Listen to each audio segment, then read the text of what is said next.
Barnaby Jones. Starring Buddy Ebsen. Also starring Lee Merriweather. With guest stars Roddy McDowell, Rennie Santoni. Special guest star Marlon Mason. Tonight's episode, See Some Evil, Do Some Evil.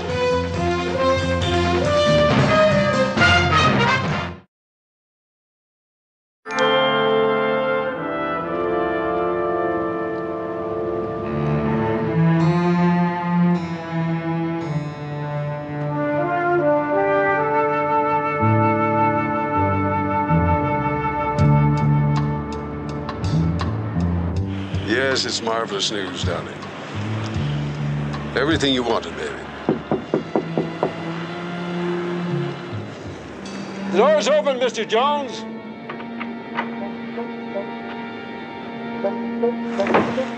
Somebody's at the door, honey. You bet, darling. Same time tomorrow. Bye-bye. Right in here, Mr. How did you...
Mr. Lambert here. The car's waiting.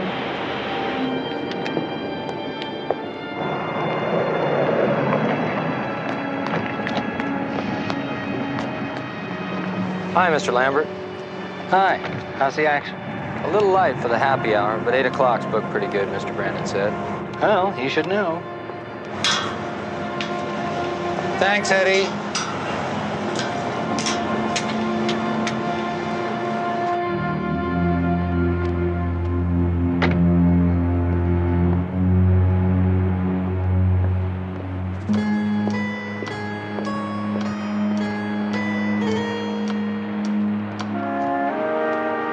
Hello, Barnaby. What are you doing here? Meeting a client, Joe. What floor? 29. Henry Warren? What happened? Lieutenant, Edwards just called from the airport about 10 minutes ago. He's on his way down with Warren's wife. His widow. She's been in San Francisco. What did Warren want to see you about? He didn't tell me. He said on the phone he'd explain when I got here. What time was your appointment? Around 5. Yeah, that's about the time the medical examiner figures he got shot. I called to tell him I'd be 30, 40 minutes late, but nobody answered. A neighbor said she heard the phone ringing. Any suspects, Joe? Yeah, one of the tenants says he thinks he saw a stranger on 29. You want to read his report? I sure do. Boy, oh boy. Maybe if I'd been on time, he might still be alive. Yeah, but then again, maybe there would have been 2 of you lying up there. Excuse me. I'm Lieutenant Taylor, Mrs. Warren. Sorry you had to find out this way. Please, just let me go up. Yeah. Maybe she knows why he wanted to see you. I'll let you know. Barnaby, it's really not your problem anymore. That's what I kept telling myself all last night.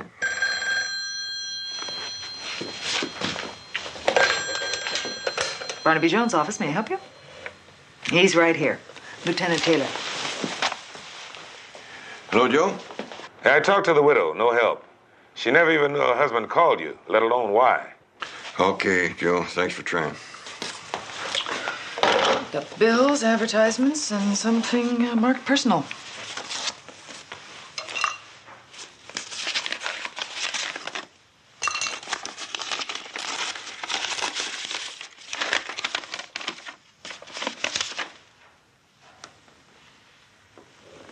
Retainer for $500 and a letter of confirmation. From whom?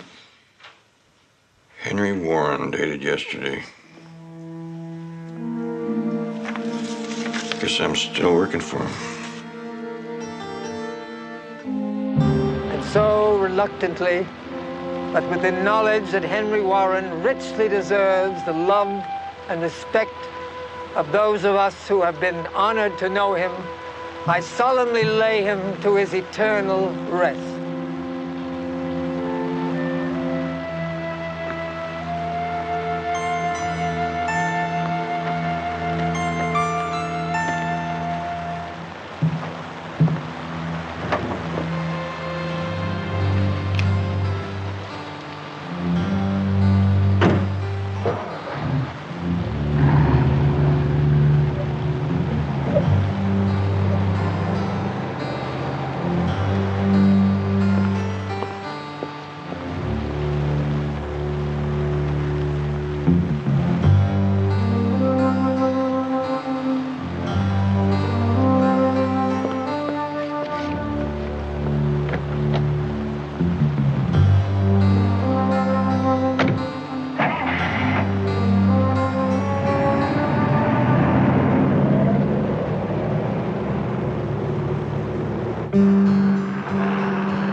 Anything special you want to hear, big man? How'd you know? I mean, That's okay. I'm cool about it. I tell you, when you've been blind as long as I have, you learn other ways to see. No, not everybody pick it up. But at this early hour, with so few patrons in the club, no one yakking it up, I could hear you coming across that carpet like an elephant. And then when you sat down, that aftershave lotion you're wearing, that's pine, isn't it? Yeah, well, that gave you away. A big man. well, you ask a silly question. Yeah, and another thing, your voice. Yeah, it's got an outdoor, easy flavor. Yeah, way down deep. North Carolina, back away.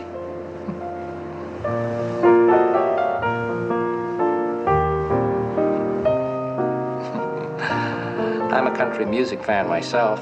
You? Never knew there was any other kind until I started wearing shoes. Stan. Here, microphone. Oh, thanks. Is it dark outside yet? Not quite. I can't stand it in here when it's light outside. A nightclub should be at night, right? Any other girls work here?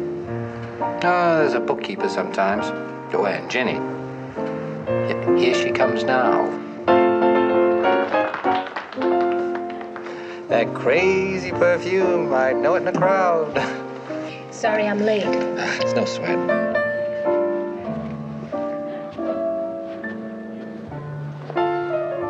Oh, you're the singer. I saw your picture out front. That's me, Jenny Lynn, girl singer. How do you do? I'm Barnaby Jones. Oh, that's nice.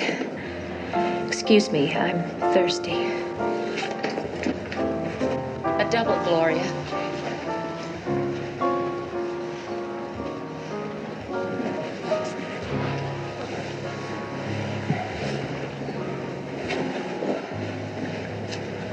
Here you go, sweetie. Thanks. Can I get you something, sir? Glass of milk. Well, another pussycat. May I sit down? I'm not in the mood for a chit-chat. I know. I saw you at the funeral.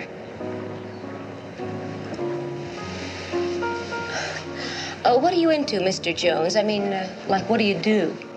Private investigator. I see. Well, it's fine with me. Everybody has to be something. Sit down. I was at the cemetery to pay my respects to an aunt who passed away. Yes, I checked the headstone. Your aunt was Abner Smith, who left us in 1896.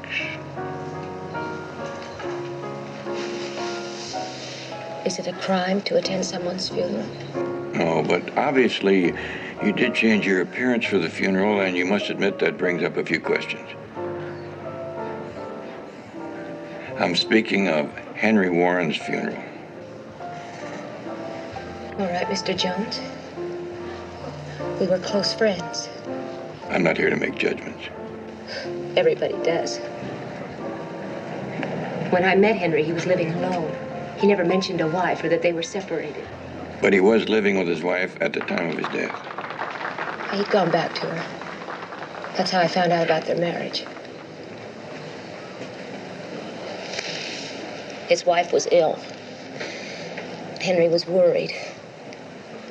And he thought he could see her through it.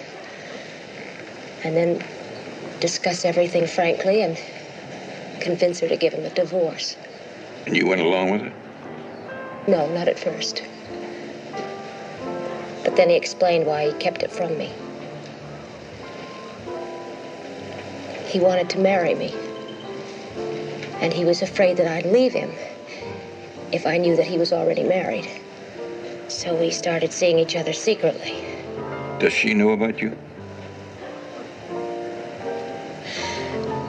And the marriage was over before Henry and I met. I'm grateful she never knew. I could never forgive myself the hurt. Did she agree to the divorce, do you know? He said so.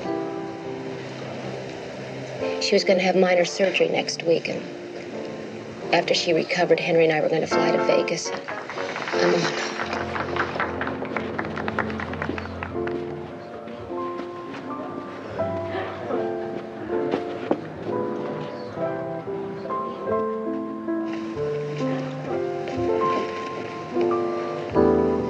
Something giving you a bad time?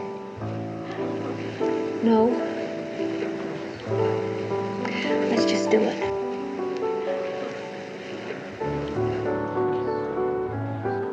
Try to remember, and if you remember, then follow. Follow, follow, follow. Try to remember.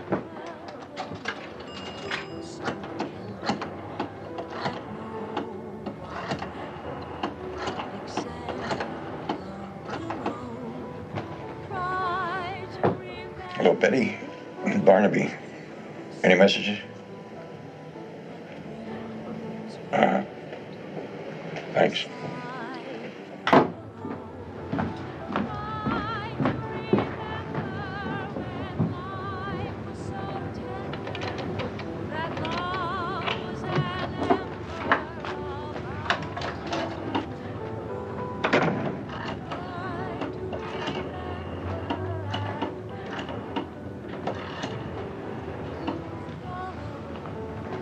Lieutenant Taylor, Barnaby Jones.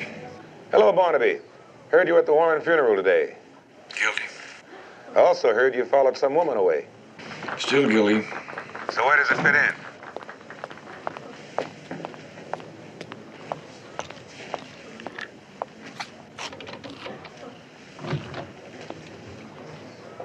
Well, Barnaby, you there? when I find out where it all fits in, if I find out, I'll let you know. Right now, I'm trying to find out why Henry Warren hired me. His check came in the mail today. Bye, Joe. It's just that I don't like anyone coming in here this way. Honey, you really are uptight. What you need is to get your mind off things.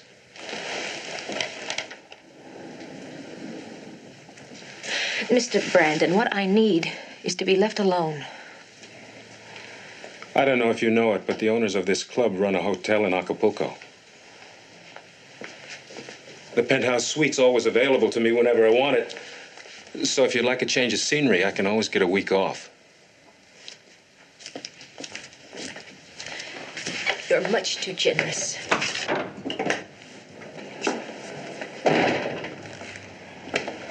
I'll keep the offer open, Jenny. Don't hold your breath, Mr. Brandon.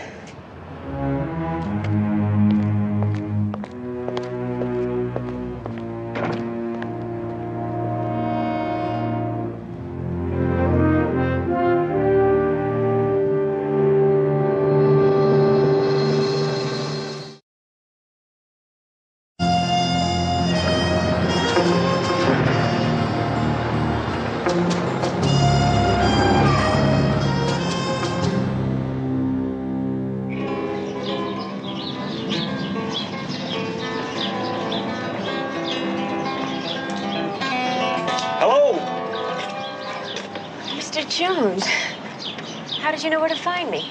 You got a good answering service. Well, I told you all I know yesterday, really. Yeah, but there might be some things that you don't consider important. It might be just... Is that a Classico? Oh, no, the name's inside. It might be just what I'm looking for. For instance, that man that came out of your dressing room yesterday, Mr. Brandon, he didn't take it too cool about being turned down. Emery Brandon. He makes passes at every girl who works in the club. Yeah, but he took it kind of sensitive. Now, if he knew about Henry Warren... He didn't. No one did. Henry never even came into the club. Positive? Here. The closest anyone ever came to learning about us was when we gave Stan Lambert a lift home one night. And Henry used another name and hardly said anything, so Stan couldn't possibly know who he was. Don't be too sure. Blind men pick up awful fast. Now, Stan got me on shaving lotion and footsteps. But I'm sure, no. How long has Stan been blind? Oh, since he was a boy. Talk about guts. No chance of an operation? Oh, he's been up and down the line, here and in Europe. Mayo, Waverly in San Francisco, Rice Camp in Switzerland. But no luck, no way. But I would seem to eliminate Stan. I got an awful funny feeling about Emery Brandon. Can't you leave it alone? If you keep asking questions, it might come out about Henry and me. Why can't you just let the police handle his death? Ordinarily, I would. But Henry Warren has made it my problem, too. He hired me.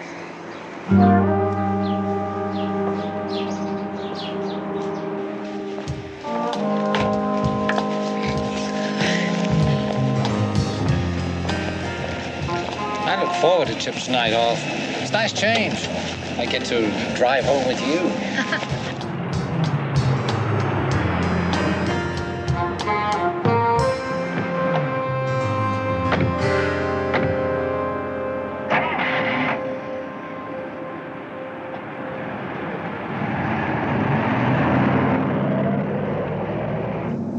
Much traffic? No. Ginny, sometimes it helps to talk about it. You know, get it out.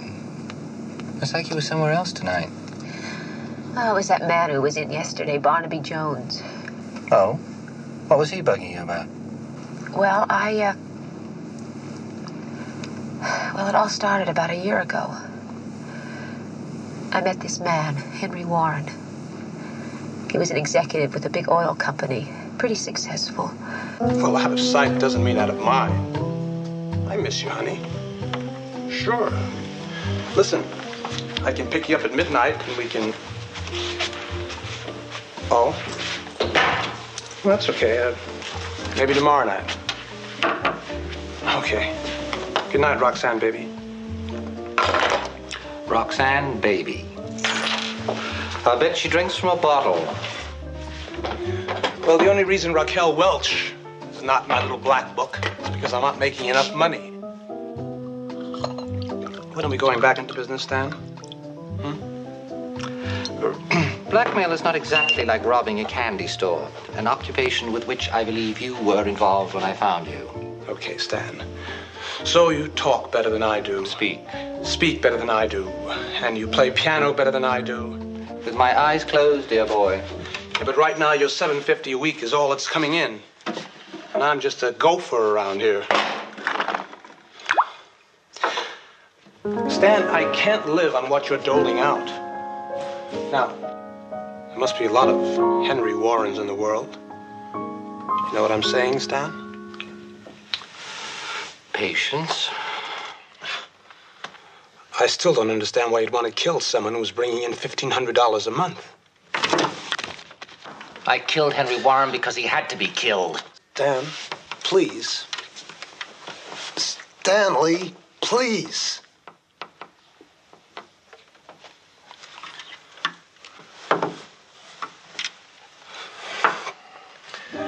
I told you Warren was bluffing when he said he was getting a divorce and didn't have to pay anymore. No. He suspected something. He knew I wasn't blind. He was even threatening me. He was going to hire a private detective to prove it.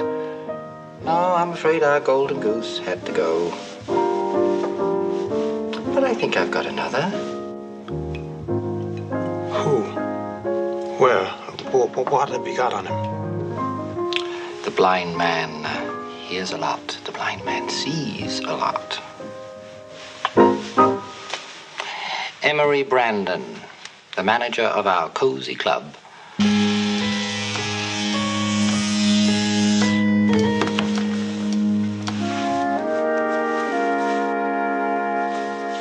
Here, try some of that. What's the occasion? It's your birthday. Congratulations. My birthday isn't for another 6 months. You found me out. I can't resist a sale at the drugstore. Here, I checked the message service. Those are the messages. Ruth Warren, last night, can I please stop by? When I saw that poor unhappy girl yesterday, I almost decided to send the check back and forget the whole thing. Almost. And then I got to wondering what it was that Henry Warren wanted to tell me. And I thought, just possibly, might have something to do with his murder. It could be what Henry wanted to see you about. And again, it might be nothing. Nothing at all. Well, maybe if you let me judge that. Well, I was going through Henry's checking account. And there's been a $1,500 cash withdrawal. The first of every month. And no record where it's gone to. How long had that been going on? 8 months. Did you notify the police? Not yet.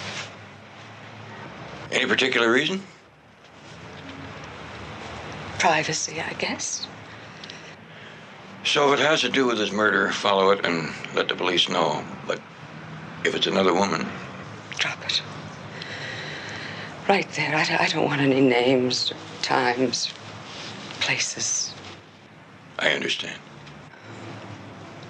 Well, if you want to get in touch with me again, I'll be here all week. And After that, you can reach me at the Park Hill Clinic in San Francisco. Well, I hope to be calling you before then.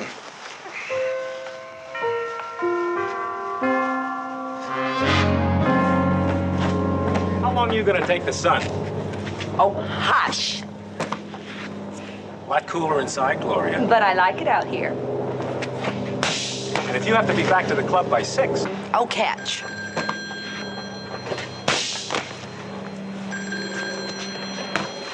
Yeah. Hi, Chip. I want to discuss a little business, Mr. B. I'm busy right now. Mr. B, I have some interesting invoices on a private arrangement you have going with the Continental Meat Company, Cornwall Liquor, and Ace Linen Supply. Are you still busy? Well, 1,500 sounds reasonable to keep it just between us. I mean, considering how your employers might take it, to say nothing of internal revenue. Look, I think we better talk a bit. Talk is cheap. Let's say you make the first installment tonight in the parking lot at 8. Bye.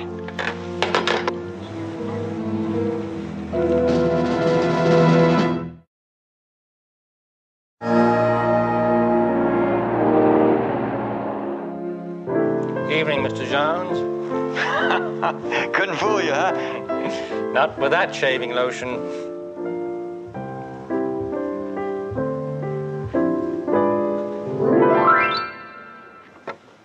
Seventh inning, folks. It's nice to see you're becoming a regular. What's the special attraction? The atmosphere? I mean, Ginny? Still a little early for her yet. Why should I meet her? Well, you see, we're pretty close. And she sounds off to me when things get her down. As a matter of fact, she leveled with me about you. Oh? Yeah. She's the best. I'd hate to see anyone giving her a bad time. So would I. That's nice to know.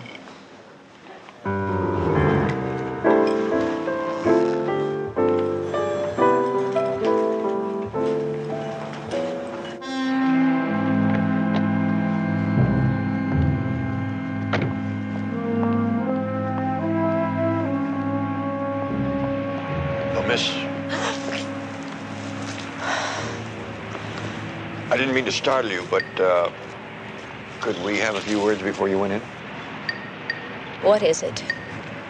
Well, for a man who carried only credit cards, Henry Warren drew an awful lot of cash first of every month. Being close to him, well, you know. Okay, why don't you just lay it on the line, Mr. Jones? You think he was keeping me? We were in love. He offered friendship, love, and understanding. Period.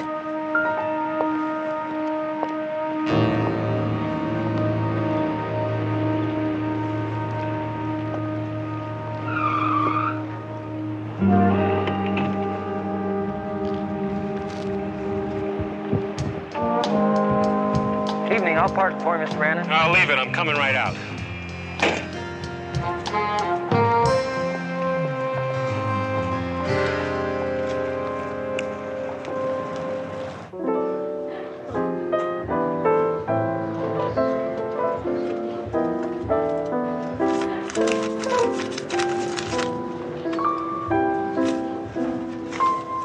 Your friend was here again. I know, I saw him out back. Is he still there? How should I know? Hey, what time is it? 8 on the button. Would you fill in for me? Oh, sure.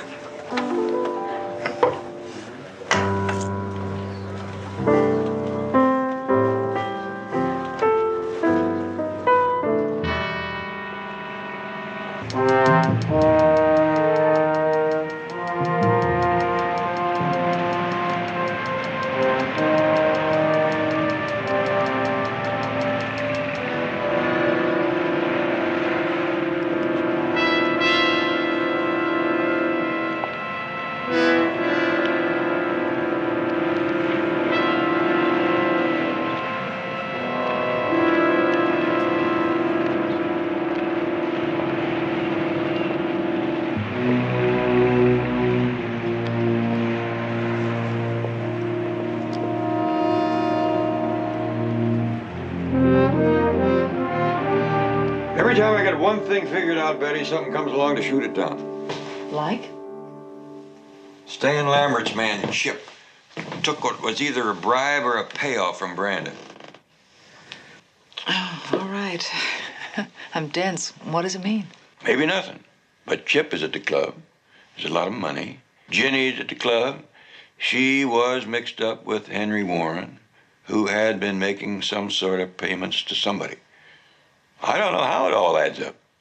But you're gonna run it through your little computer.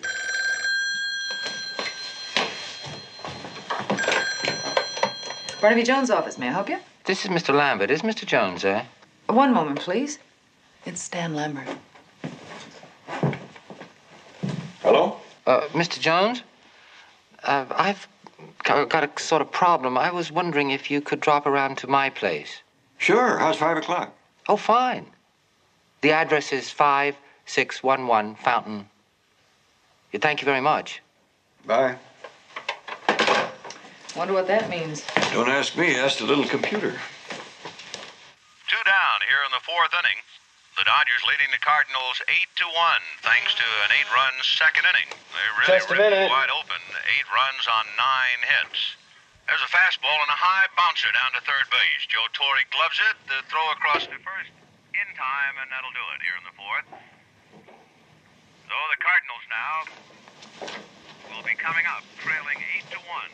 The Dodgers take... Who's there? Barnaby Jones. By the way, the Dodgers will come... Hello, Mr. Jones. Hello. Thank you for coming over. Come in. I would have explained to you over the phone, except you see, well, it is something rather personal. What's the score? It's Dodgers 8-1. Mr. Jones, there is this fellow who, does things, takes care of me. His name is Chip Rollins. I was wondering how you got around. Well, I hear that he has been spending a lot of money lately, much more than he could afford on what I pay him. Maybe he's got a rich aunt he hasn't told you about.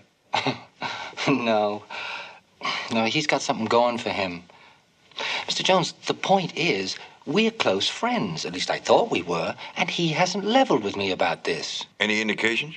Eddie, the parking lot attendant. Well, he said that he saw Chip and Brandon out in the parking lot about the same time that Ginny and you were there. Eddie said that he heard Brandon talking about a lot of money that he owed Chip. Does Eddie work for you, too? Oh, no, I tip him pretty good. Mr. Jones, the point is that, well, if Chip is doing something shady with the outfit I work for, it hits me. Yeah, my job, maybe. Now, it's important to me, Mr. Jones, and I was wondering if you could tell me anything that you saw that, well, I should know. Well, they left together? No. I mean, what exactly did you see? He took Brandon's car, that's all. That's all? Oh. Oh, look, maybe I'm wrong. Mr. Jones, I would like to pay you for your time. Oh, that's all right. Just play me a couple of requests next time I come in. Anytime. Hi. Picked up your stuff at the cleaners, but I'm sorry. I didn't realize you had company. Oh, that's all right.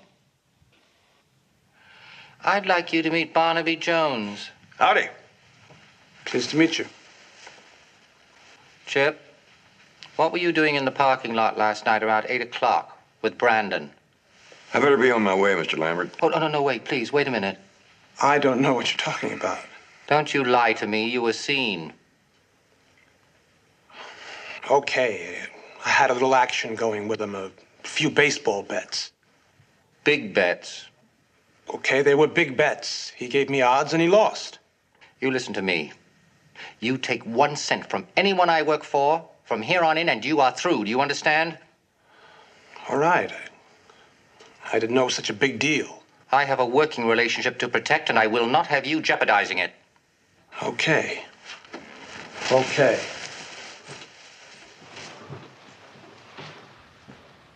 Mr. Jones, I'm sorry for losing my temper like that, but, well, I did want you here in case he denied it. Sure. I'll find my way out.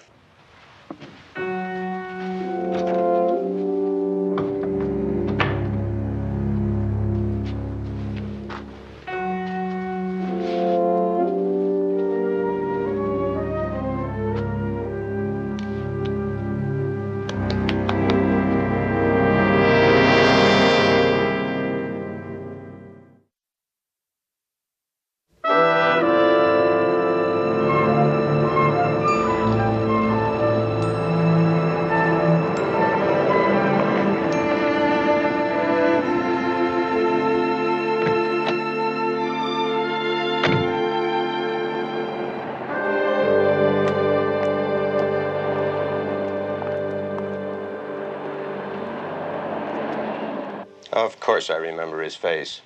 I'll probably never forget it now. He look anything like that? Oh, no. I told the police. He was sort of medium height, medium build, and his hair was... Yeah, I know, medium. Thank you very much, Mr. Kramer.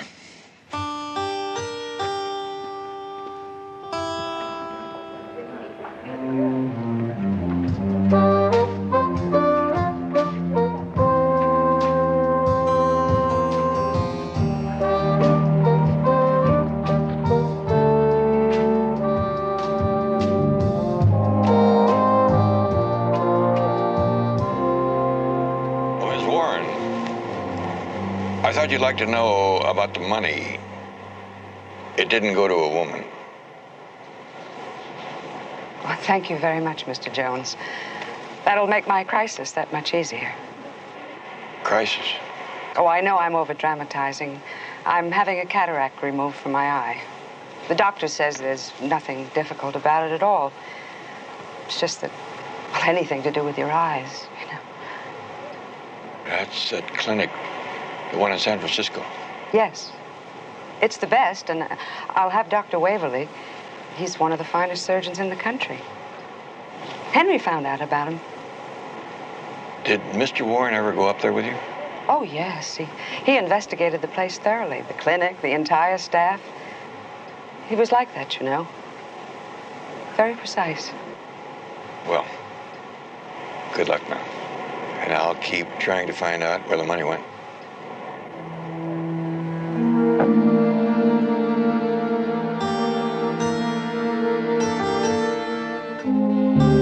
San Francisco, person to Dr. Waverly at the, Park Hill Clinic. Park Hill? Yeah, and find out what Stan Lambert usually does after hours. I've heard him talk a lot about digging country music. Anyhow, musicians don't usually go to bed till the sun comes up. I wonder if it's the same for blind musicians. I wonder if he's blind. What? And Betty, keep tonight open. I may need you later. Oh, sure. Barnaby. The San Francisco call? Yes, sir. Mind your own business, Betty Jones.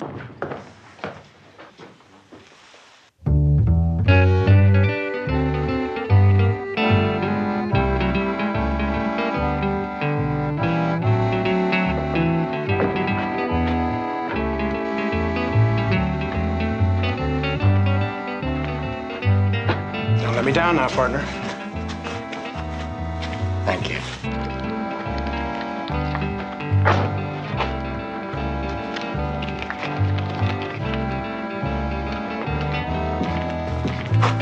Are you ready? Go ahead. What's that for? Sound gives them the distance and the direction, dummy. Again.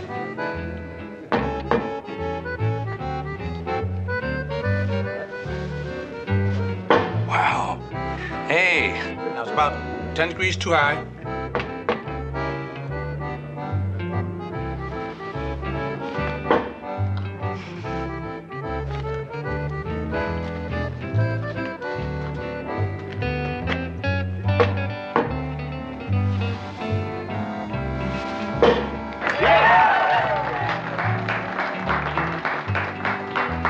Good shooting. Very nice. Thanks, Mr. Jones. Gee, what a surprise. Well, best country music in town. Hey, that exhibition here, is it very good? Oh, I just got lucky. I used to be pretty fair at darts myself. Oh, yeah? Could you give me 3-to-1 odds and I'll take Stan? $15 to 5? You got a bet? You go first, Mr. Jones. All right.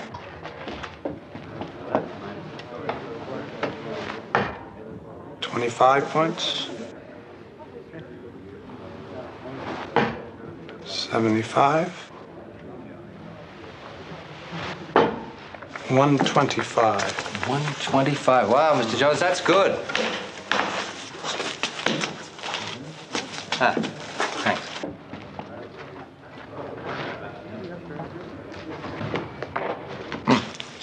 Thank you. Mr. Jones, could you tap the board between throws? Surely.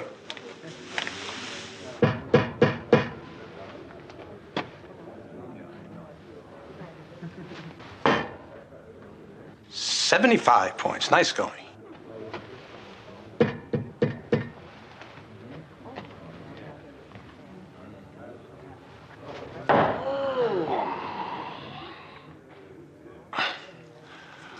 Okay, Stan. One more like the first one. 75. Come on now.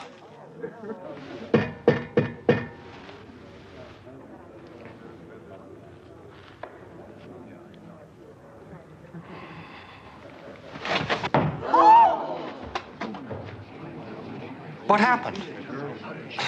Will someone tell me what happened? He almost got him. Mr. Jones? Mr. Jones! Yeah. Look, I'm sorry. Look, I never should have agreed to this. I am sorry. Forget it. Accidents will happen. Is there anything I can do to make up for it? Yeah, just forget it. Say, you've been around country music a while. Are you really a longtime fan? Oh, the longest. You remember Country Dan Jocelyn? Well, how did you know about him? I mean, I haven't heard a Jocelyn platter since I played Nashville. Now, how'd you come up with that one? Oh, somebody laid a record on me the other day, an old one, 78. How'd you like to come by my place and hear it on your way home? I'd love to. Well, if you don't mind, I'll wait in the car. I hate country music. No need. I'll take Mr. Lambert home. Well, great. I've had this place.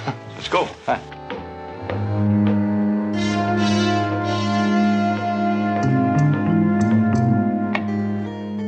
Well, I'll set you right down here in this soft sofa.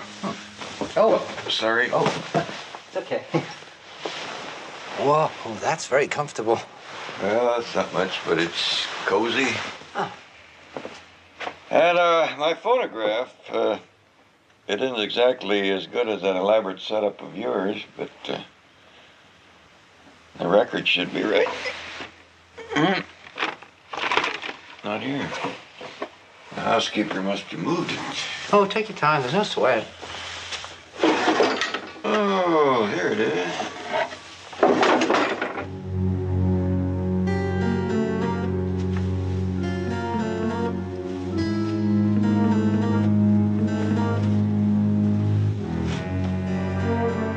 I'd like to even the score for the dart you threw.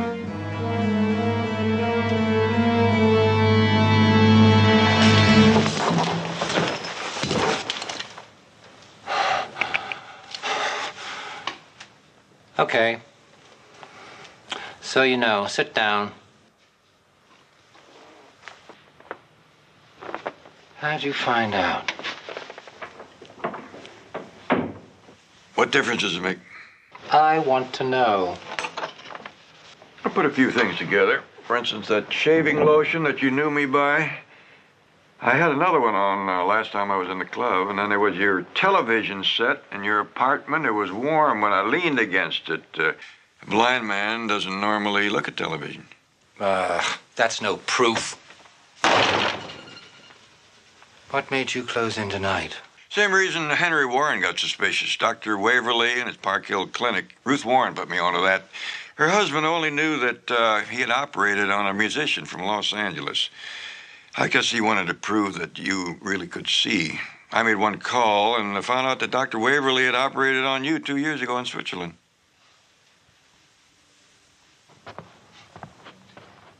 Stan, When a man regains his sight, it's an occasion for celebration, a time for shouting hosannas and offering thanks. How come you just pretended that nothing happened? The greatest mistake I ever made was having that operation. When you've been a blind musician all your life, well, you are something special. An oddity. A commodity. You can always get work. Someone always wants to book an attraction like that. Maybe, but the important thing is your hands. Oh, I have no illusions about my talent. I am adequate. That's all. See, with my sight, I would just be another club date musician standing in line scratching for work with the rest. So, I led two lives. The public one and the private one. And your private life paid off too well to stop. Yeah, who would suspect a blind man and what he sees, but he saw and remembered and blackmailed? And made a small fortune. It is too bad for you that you and I are the only two who know. That is where it stops. Not quite. Betty?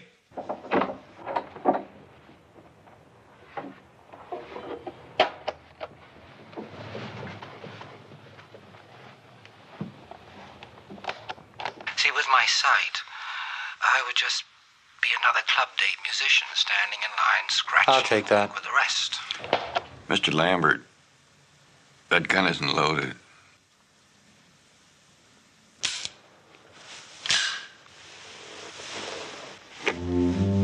This one is.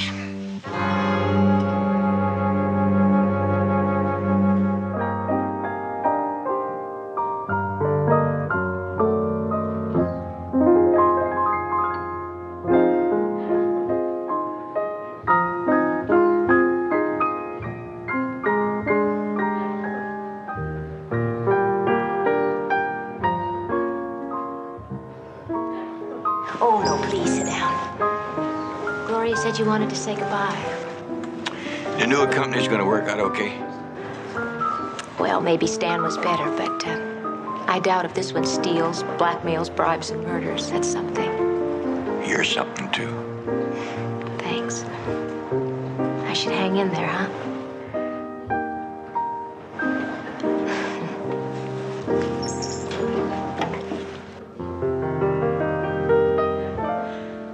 It's very clear our love is here to stay,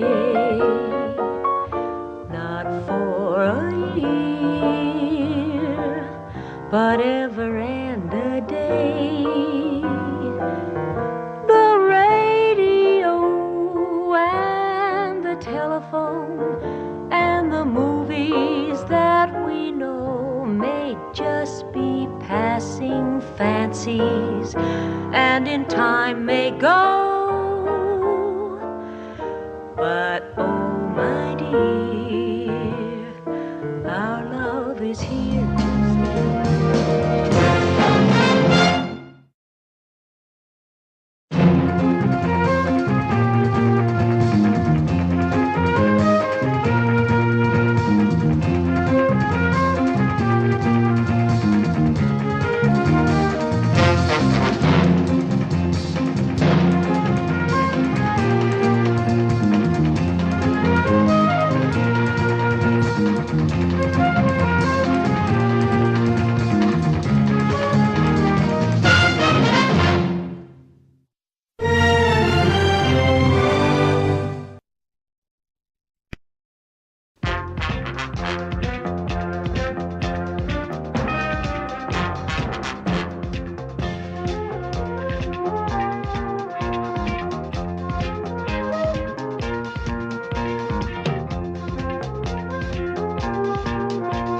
Barnaby Jones, a Quinn Martin production. Starring Buddy Ebsen. Also starring Lee Merriweather, Mark Shera, with guest stars Edward Power, Sharon Spellman, Nellie Bellflower. Tonight's episode, The Enslaved.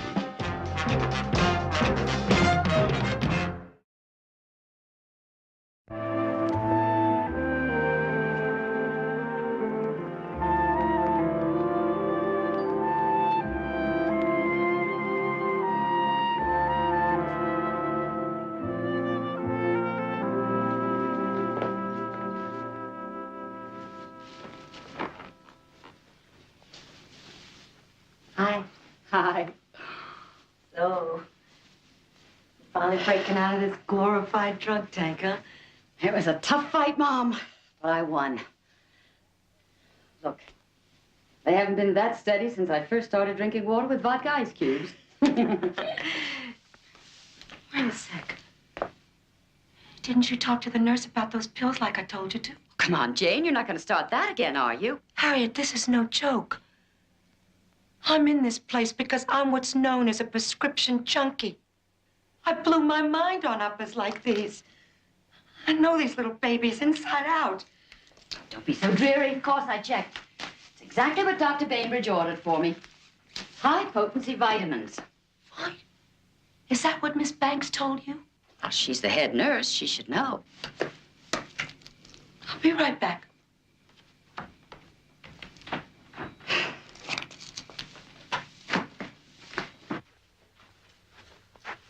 Hi, Sally. Dr. Bainbridge, can I speak to you for a minute, please? Miss Prescott, right?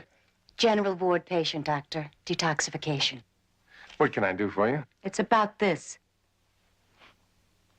You know what's in that, Doctor, don't you? Farathion. Where'd you get it? Nurse Banks gave a whole bottle of that junk to Harriet Butler, telling her it was vitamins prescribed by you.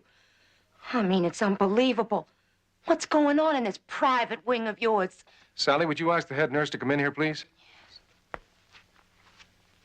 Now, you're sure Mrs. Butler got these from Nurse Banks? Yeah, Harriet told me so herself. I mean, she had enough trouble getting off the booze without getting hooked on uppers because of some dumb nurse's mistake. Karen, Miss Prescott is making a very serious accusation. Yes, Sally told me. And now I think we know what happened to the Verathion that was stolen from the pharmacy. Stolen? Oh, wait a second. You know where that came from. Yes, indeed I do. You knew that sooner or later we would find out who broke into the pharmacy. So to protect your hoard of pills, you're trying to divert attention by making these wild accusations. What are you trying to pull? You're lying. I never stole nothing from... It must be obvious to you that Miss Prescott is back on drugs. Look at her. She's shaking all over. She's lying. Why is she lying like that? Please, Miss Prescott, be calm.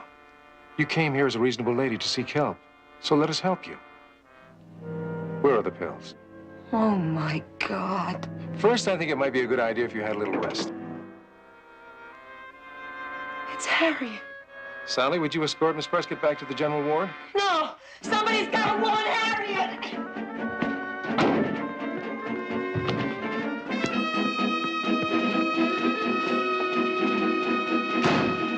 Bill, stop Miss Prescott. And be careful. She could be violent.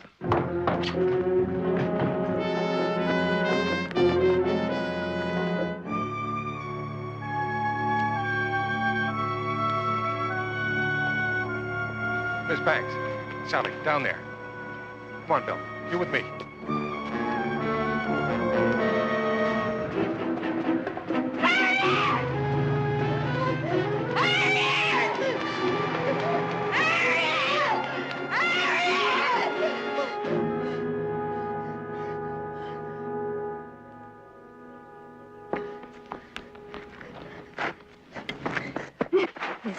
Miss, you gotta help me, please. Wait, you gotta give me some money. I gotta get a taxi. I gotta get into town. I gotta talk to somebody on the outside right away. Please, what's going on here? I'm gonna get your money back. I promise. Miss Prescott!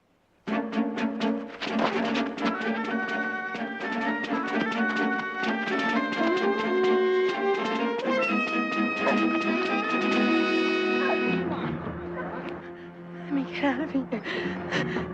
Take it easy, please. Let me get out of here. Please, Janie, will you take it easy? easy? I want to just me, get out. Bill, Janie. Let us help. Prescott, really, you should go back to your room. No, Bill. Let us help. Let me get...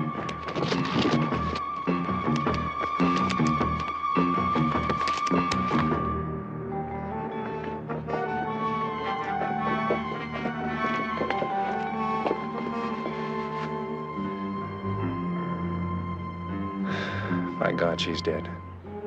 Oh, how awful.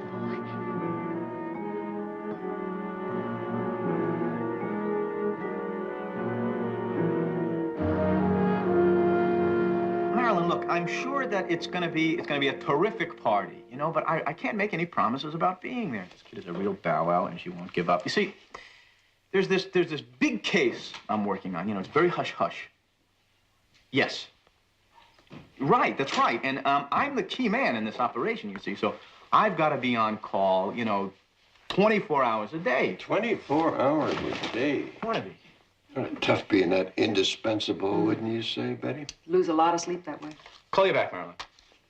How's Marilyn? Yeah, and this, as I recall, used to be my desk. Yeah, Barnaby, what are you doing here? I thought you'd be out on the boat fishing by now. Yes, apparently. There you are, you little beauties. Thought I'd forgotten you. Oh, Barnaby, before you leave again, I picked up the police report on Jane Prescott, the patient who died out at the Suncrest House Sanitarium. There seemed to be enough witnesses to confirm their accidental death theory. What does California Meridian say? Well, the insurance company still wants us to look into it, mostly because of the double indemnity aspect, but it can wait till you get back on Monday, boss. One thing, though, if you'll notice the name that I have underlined, a patient from the alcoholic ward who spoke to Jane Prescott just before her death. Peggy Whitaker. Didn't I meet her and her husband Carl at your last Christmas party? Yes. Alcoholic ward? Mm-hmm. Perhaps that's why she's been avoiding me for so long. At any rate, she's been released, and if it's all right with you, I'd like to talk to her myself. Sure, I understand. I'll call you from Catalina. All right. Bye. Bye. Oh, Jedediah, why don't you make yourself at home?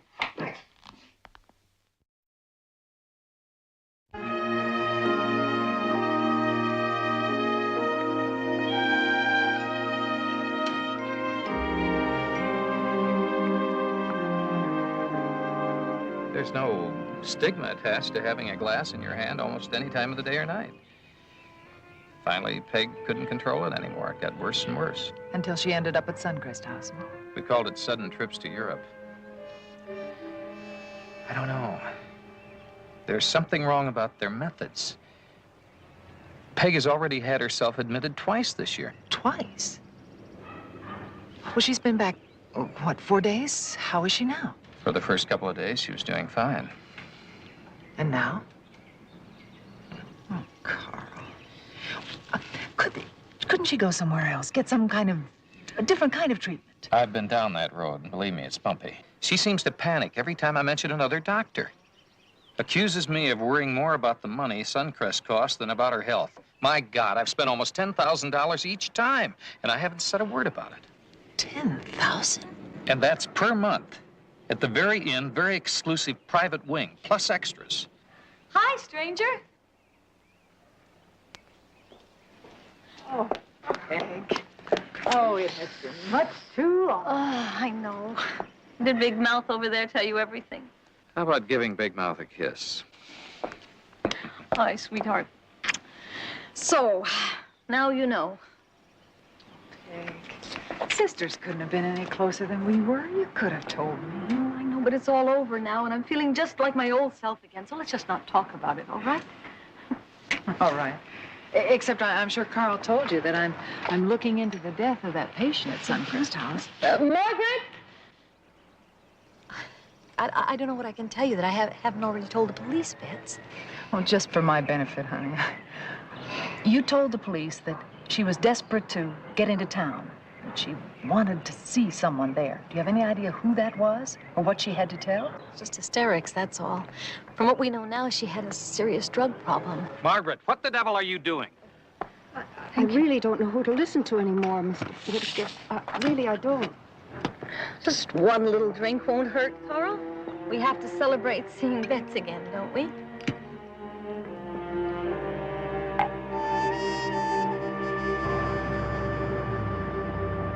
All right, thank you, Lieutenant. Bye-bye. Well, the original coroner's report still stands. There was no trace of drugs found in Jane Prescott's body. And yet, according to the police report, the staff at Suncrest House is positive she was hallucinating when she fell down the stairs. And Peggy said that she was ranting and in hysterics.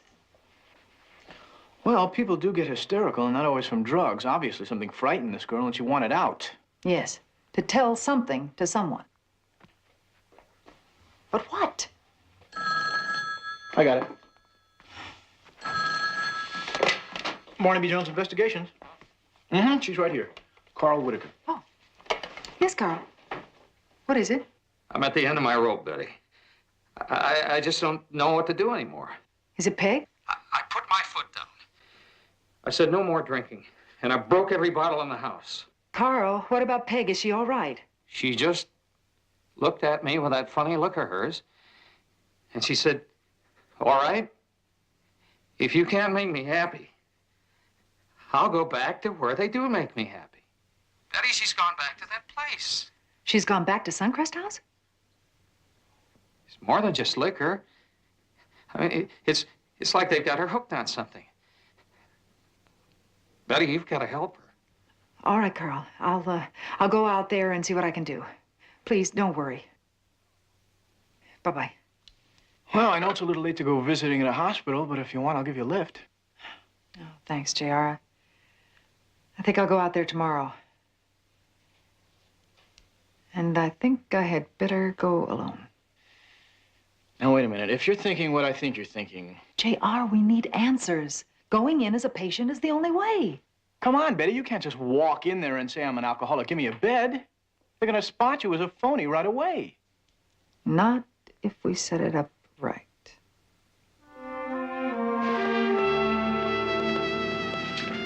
Mrs. Enright. Yes. See that he's taken care of, will you? And then have my bags brought in.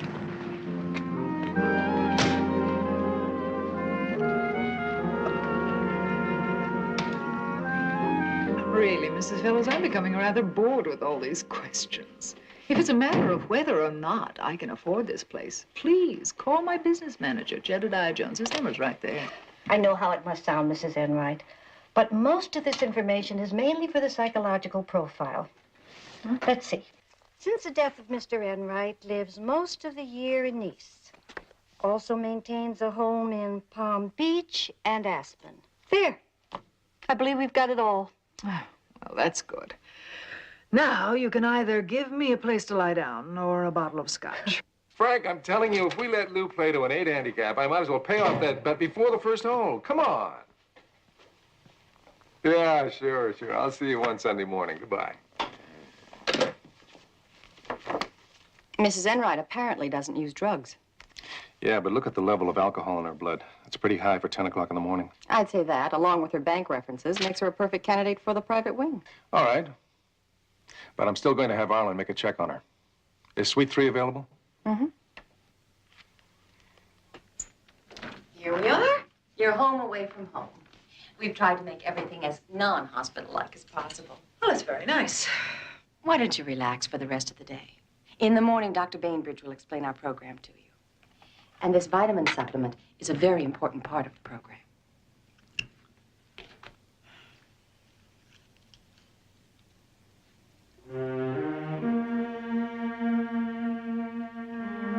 Good.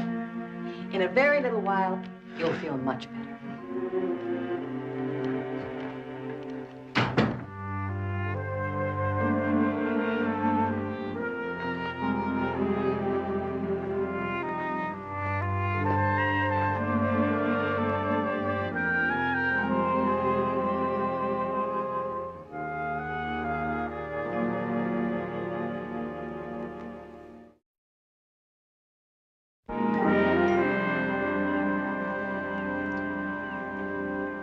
That's right, operator. Collect. Yes, operator. I'll accept the call. Barnaby, hi. Jedediah? Where's Betty? Don't tell me she's going to lunch already. No, she's still checking into the death of the girl at Suncrest House. How's fishing? Would you believe a 25-pound albacore the first time I cast? Ah, terrific. What about Betty's friend Peggy? Anything come of that? Not exactly, Barnaby. What does that mean? Well, Peggy really didn't say much. She just raised more questions than answers. She gonna talk to her again? Well, matter of fact, it's a pretty good possibility, Barnaby. I'll call in tomorrow. All right, I'll talk to you later. Goodbye.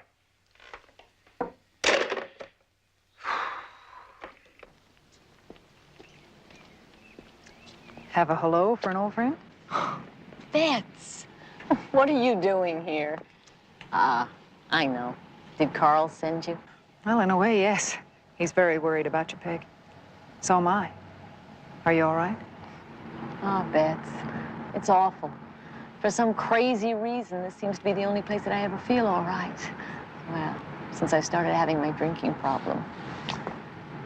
Are you going to be seeing Carl later? Let's take a walk. Sure. I've become a patient here myself. What? You? No, I'm not an alcoholic, if that's what you're thinking. I'm here working for that insurance company about the patient that died. Oh, right. You mean kind of like undercover work? Well, I don't want to make it sound like Miss James Bond, but yes. So I don't want anybody to know why I'm here. I don't want you giving me away, okay? That's very important. I'm Mrs. Hal Enright. But why? I mean, do you think it wasn't an accident? Well, that's what I'm going to try and find out. Hey, Peggy! Going to party tonight? Oh, hi, Flo. Sure, why not? Oh, Flo, I'd like you to meet Betty Jo. Betty Enright. Hi. Hi, new fish, huh? Listen, you're invited too if you can come up with $20 like the rest of us.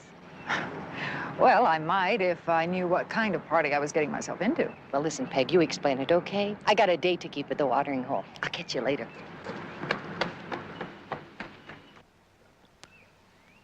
Oh, she's headed for the escape hatch. It's a service gate down by the north wall. The lock's broken. But escape to where? Like she said, the watering hole. You see, if you're just dying for a drink, well, it saves a lot of explanations you have to give if you went out the front gate. Yes, but if the lock's broken, the staff's bound to know about it. I guess some of them do, but it saves them listening to a lot of explanations. Funny way to run a sanitarium.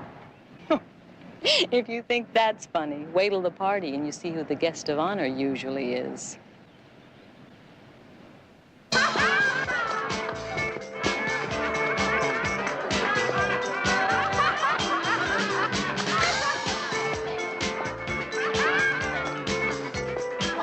That's it for me, ladies. Come on, Karen. You told us you'd teach us the double hustle. The doc isn't gonna know. Wouldn't any of you be spiking this behind my back now, would you? What a thing to say. Okay. It's non-lethal. Have a good time. Where is it? How am I supposed to know where he put... Oh, here he is. Bill! Good evening, ladies. Where is it? I'm sorry, Flo, but with that nose for booze, I figured you'd have sniffed it out by now. Oh, belly up to the bar, girls. What up?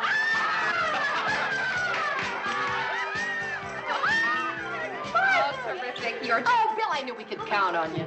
Sweetie. Okay, kids, enjoy, huh?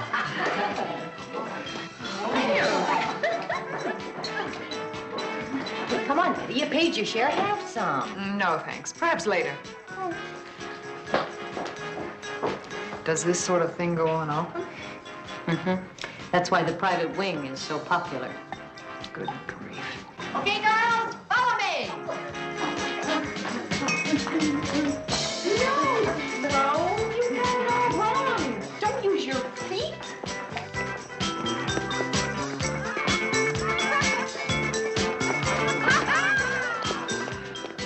I am bushed. Gonna get some air, okay? Come here.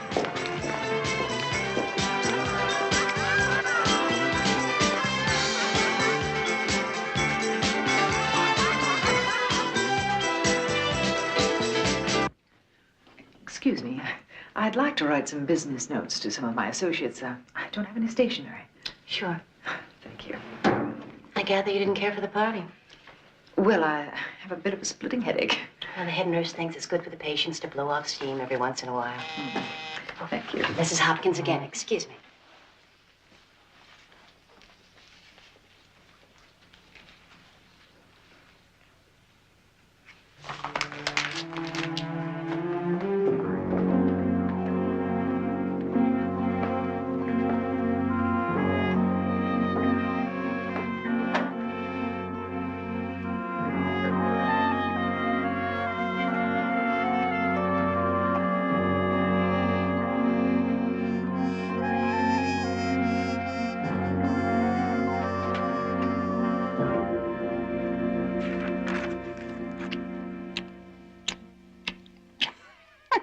Hey, why do you always keep your eyes open when you kiss? Are you afraid I'll run away? I'll do the psychoanalyzing. You just do the kissing, all right? All right. Mm-hmm.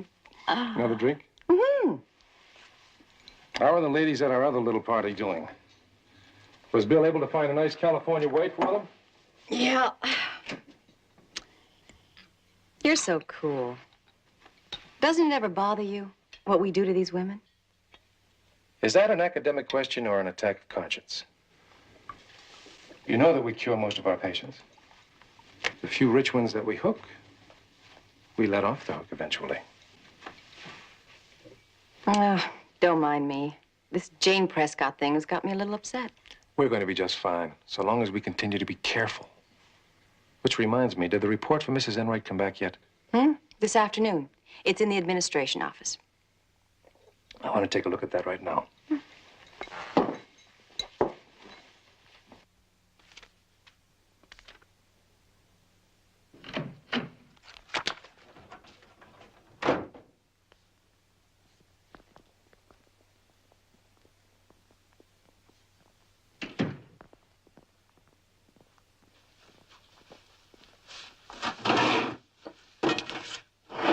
Here it is. Very nice. She's even richer than we thought. I think we found the perfect candidate to take the place of Mrs. Wells. Flo? I thought she was good for another return, maybe two. Her accountant's beginning to ask questions, and he could get her husband to make waves. So I think it's to our best interest to let the lady make a permanent recovery. Well, I better get back before some of them start straying into the halls. First thing you know, they'll be wandering down to the basement. Wouldn't want that to happen. I'll wait here.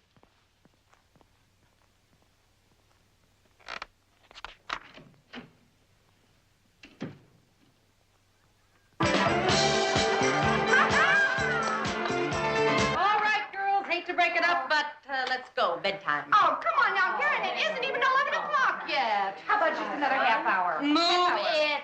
Let's go. Hey, where's Mrs. Enright? Well, she was here a little while ago.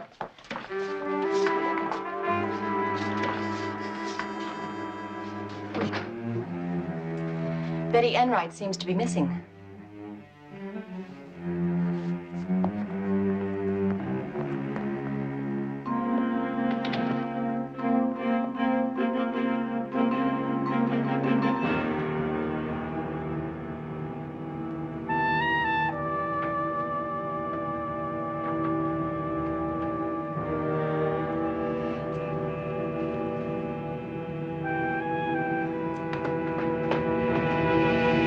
Mrs. Enright. Oh, Where were you? well, I really wasn't feeling well. I went outside for a breath of fresh air. It's a nice night for it. But you should have checked with the desk nurse. Yes, thank you. Good night. Good night.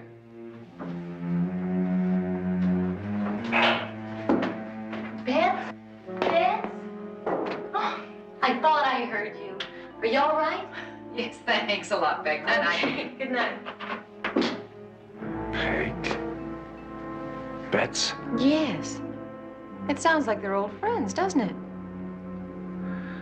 I think we better do a little more digging into Mrs. Enright's background.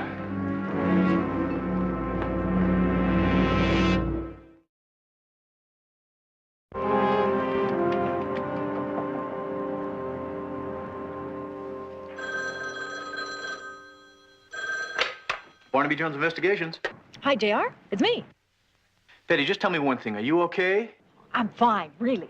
Listen, last night I got into their files, and I found out they keep financial records on every woman in the private wing.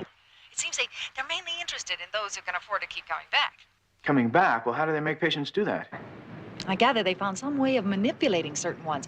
I overheard Bainbridge and his head nurse talking about it. They also mentioned something very important in the basement. I'm going to check that out the first chance I get. Betty, are you sure you're all right? You sound like you're off the ground. I said I'm fine. In fact, I feel terrific. Who knows, it might be the treatment. Treatment? What kind of treatment? Physical therapy, vitamins, special diet. It's really wild. Vitamins, huh? Maybe I should have it analyzed. See if you can get a hold of one, and I'll come by this afternoon and pick it up, okay? Sure, if you think it's necessary. Hey, JR, have you told Barnaby yet where I am? Not exactly. You know, as long as there's no problem, I didn't think it was necessary to worry him. Right. Everything's under control. See ya.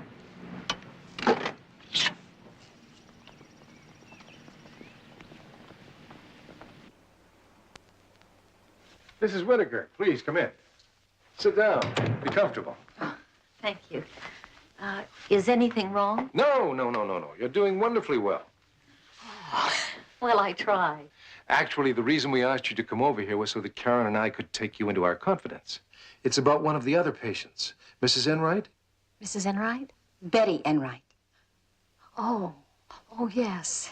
We thought since you two were such close friends, you might be able to help us find out whether something was bothering her. Oh, no, we just met yesterday. Peggy, we overheard you call each other by nicknames. Now, as you know, sharing our feelings is a very important part of our program. Without truthfulness, we're helpless.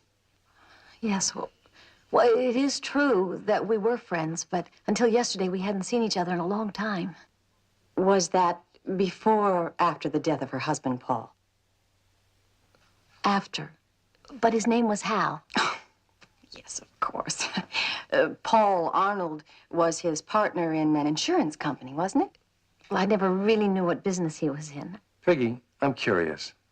Why would you and Mrs. Enright want to hide the fact that you were friends? Oh, no, we didn't want to hide anything. It's just that we decided to make it our own little secret. We thought the other women wouldn't find out and ask us a lot of questions about our past. It just seemed easier that way. Well, that's fine. Fine. You can imagine it was a little strange to us, that's all, but I'm satisfied. Is that all? Yes, sure. Thank you very much for coming by.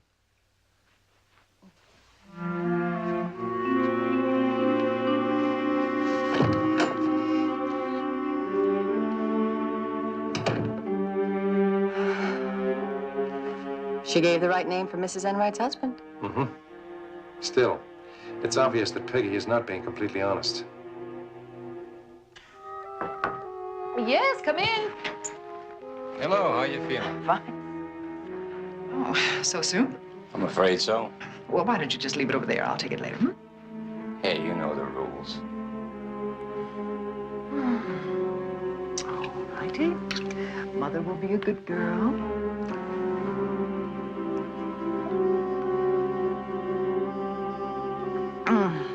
Thank you, Mrs. Enright.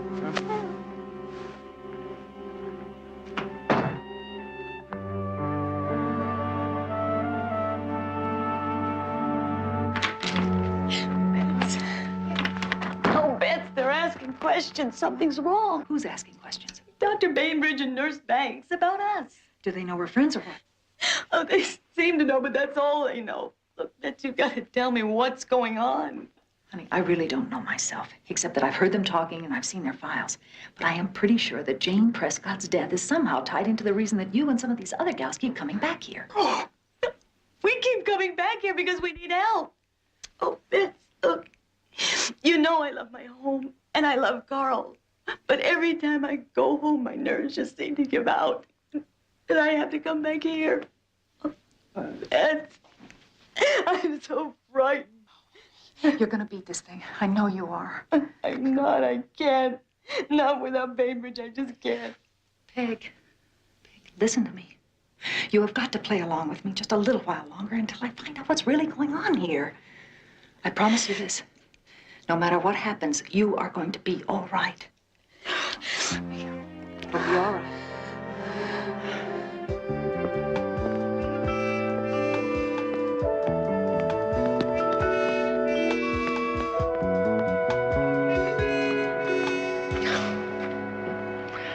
do dig the wardrobe, Cousin Enright. Rich cousin Enright, I had to dress the part. Oh, Brummel, eat your heart out. Here you go. What is this, a capsule? Uh-huh. You know, when you mentioned about having it analyzed, I think you're onto something. As soon as Barnaby gets back, fill him in and have him analyze it fast. All right, what about the thing in the basement you said they were talking about? Well, that is next on my agenda, and I think I had better get to that fast because I think they're getting a little nervous about me. Oh, now, look, why don't you just forget the whole thing and walk out of here with me right now? No, it's not that heavy, JR. They just found out that Peg and I are friends. Believe me, if it was any more than that, I would not walk out of here. I would run. I want you to follow him. I want to know if he's Mrs. Enright's cousin, as he says he is. I may be able to find something out right now. When I drove in, he pulled in right in front of me. I'm going to check the car. All right, you'll check in with me tomorrow? First thing in the morning. Okay. Good night. Bye.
I think it's time we got the whole truth from Mrs. Peggy Whitaker. Prepare 5 milligrams of sodium pentothal.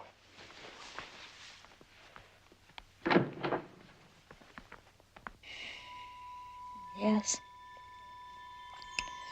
She saw the files. Heard you talking. Go on, Peggy. She's sure now that Jane Prescott didn't die by accident. You can go to sleep now, Peggy. That's it.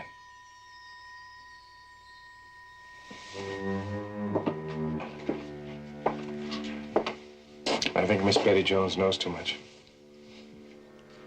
Another accident. We'll have to be very, very careful. We will be.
looking for you, Miss Jones.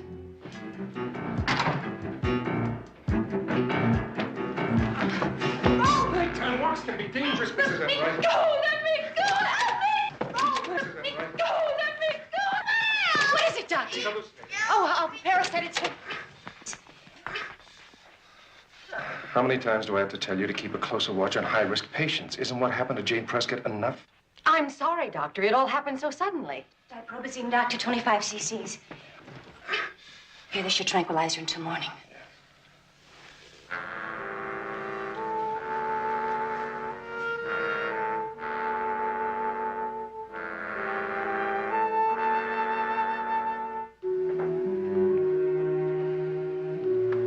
Thank you, nurse. You've been very helpful. I'll check on her every 15 minutes, Doctor.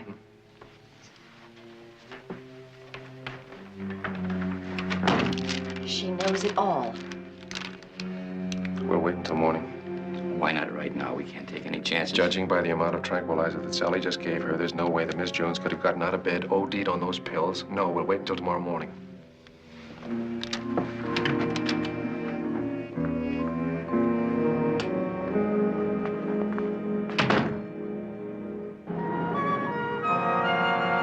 Jedediah, the longer you know Betty, the more you're going to realize that sometimes she's as foolhardy as a mouse trying to spook an elephant. Yeah, I should have pulled her out of there. What is that? Barathion. It's amphetamine with a high narcotics content. It's a hell of a way to treat alcoholics and junkies with more addiction. Yeah, but it doesn't add up, Jedediah. If this capsule is what they give as vitamins to the ladies being released, they're going to be as high as a kite all day. Barnaby, take a look at these. Vitamin? It's what's left of what Peggy took home with her. I got them from her husband last night.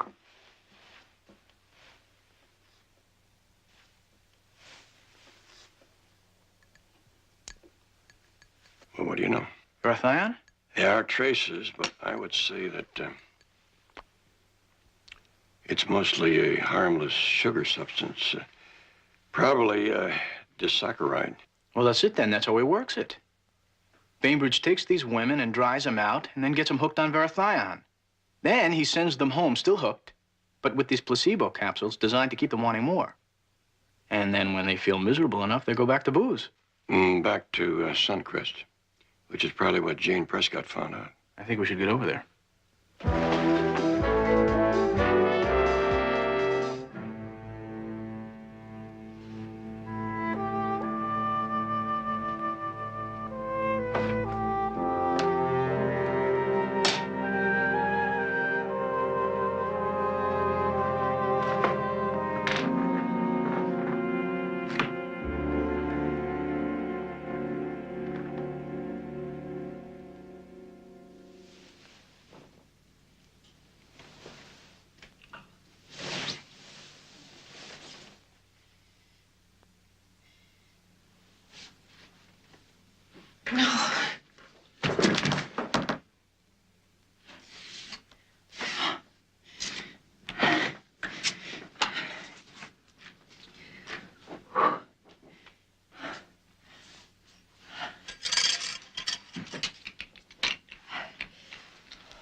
Mrs. Enright is still asleep, but you should be waking up soon. Oh, good.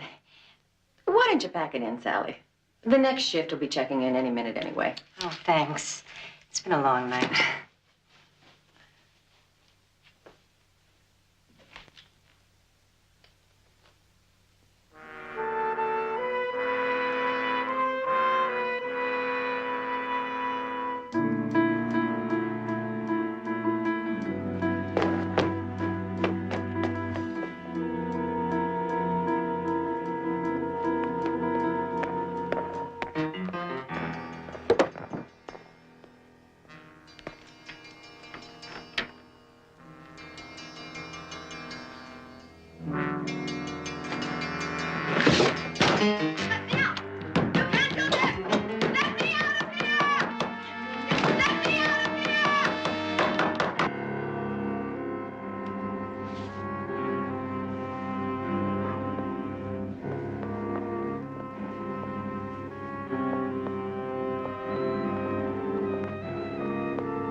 Barnaby.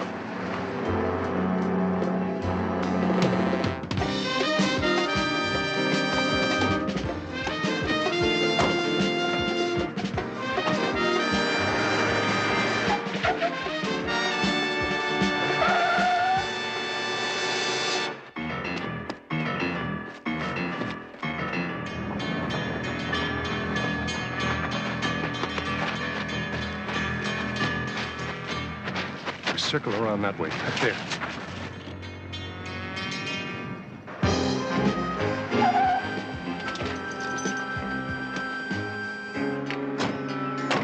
You try that way.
I'm very sorry about this. Really, I am sorry. You won't get away with it. He'll find out about it. There are only two choices between the two of us, and both of them are yours. It's either this or these. Drop the gun! And you only have one choice.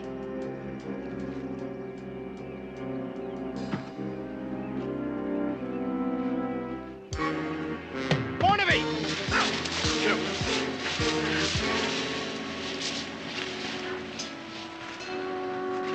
Come on, get over there.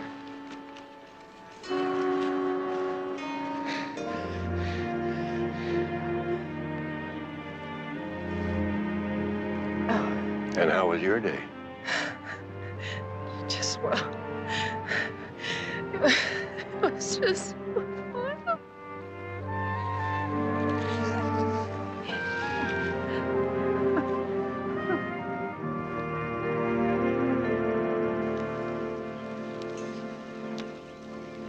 Table's almost ready, Barnaby.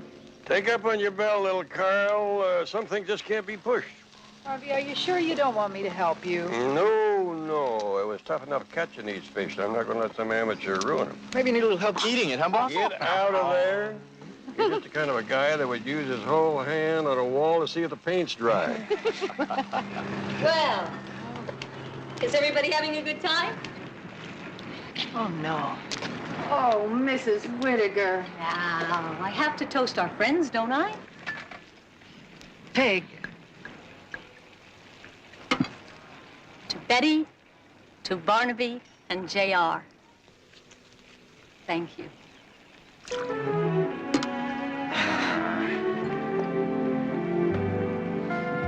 Well, come and get it. It's never going to be any better. Just grab a plate, step right up here. Okay, thank you very much. Of course, you'd be first. Sure. Okay, next. All right, grab a plate, folks.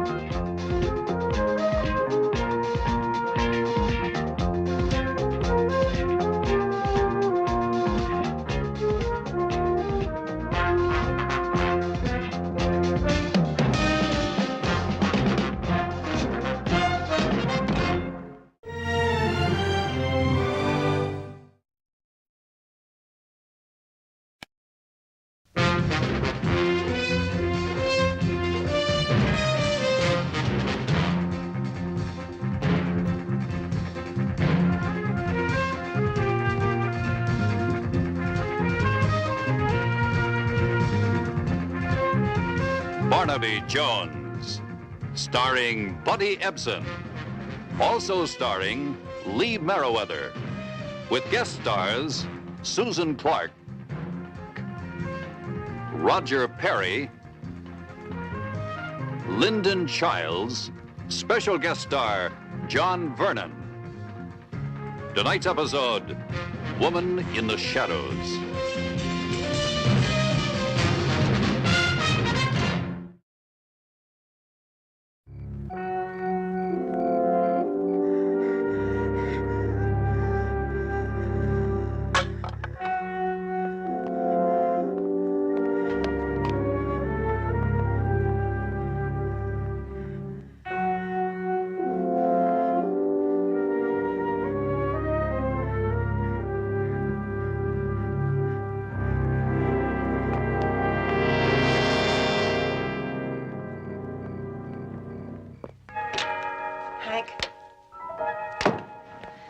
Hank?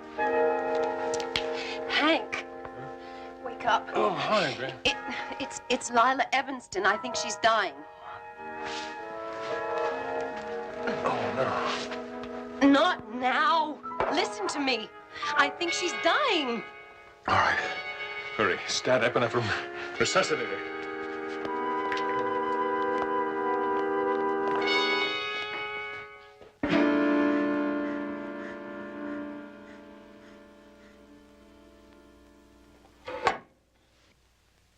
Hank.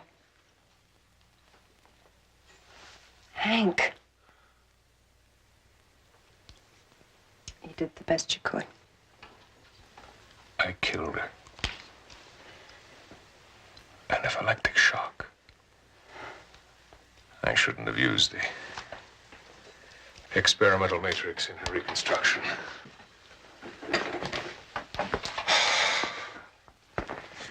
She couldn't handle it. No one will blame you. Well, her husband will. And with his kind of money, he can make it stick. The insurance company will handle it. Again? It's taken me 2 years to come back from the last malpractice suit. I mean, there isn't a plastic surgeon alive who could survive this. There must be something we can do.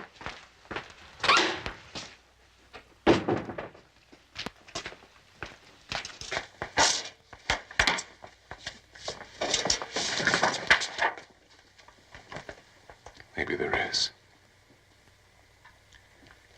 Lila Evanston herself saw the strong resemblance. Oh, no. Hank, it would never work. The bone structure wouldn't have to be changed at all. Just tissue alterations. Any discrepancy would be covered by the accident. No, I won't do it. The voice, my hair. The voice is easy. All we'd have to say is Lila Evanston had a laryngeal node removed. And the hair we can fix later. No. No, please.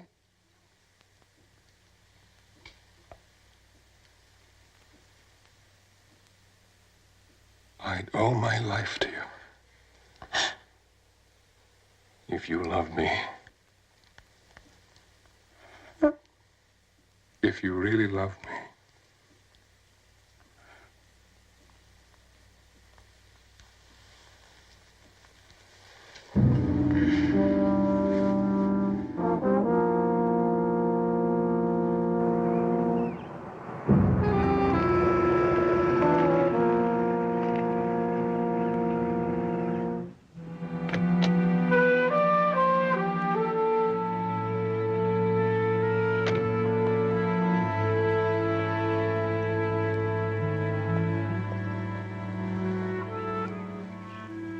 You're beautiful.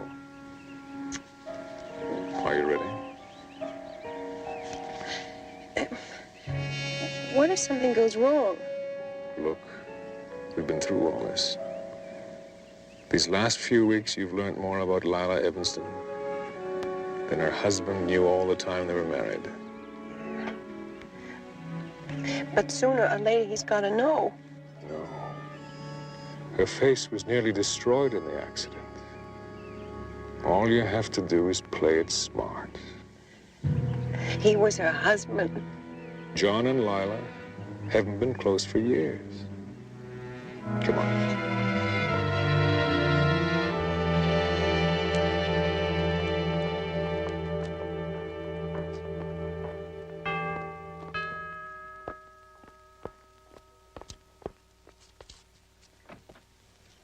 Dr. Danvers. Mrs. Evans, I have your rooms all ready for you. Thank you, Dodie. How's your son? Is he still in St. Louis? Yes, Mrs. Emerson, and doing quite well. It's good to have you back. It's nice to be home. Take good care of our patient, Dodie. It's going to take a little while. Yes, sir. You can depend on me.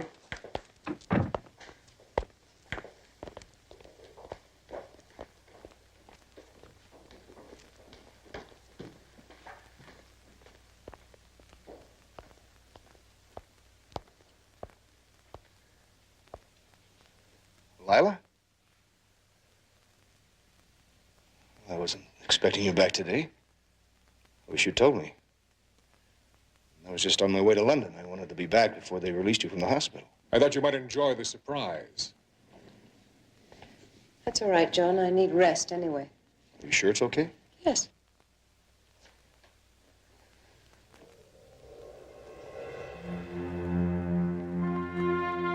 It's the first time I've seen your face without bandages. Only if you promise not to be too critical.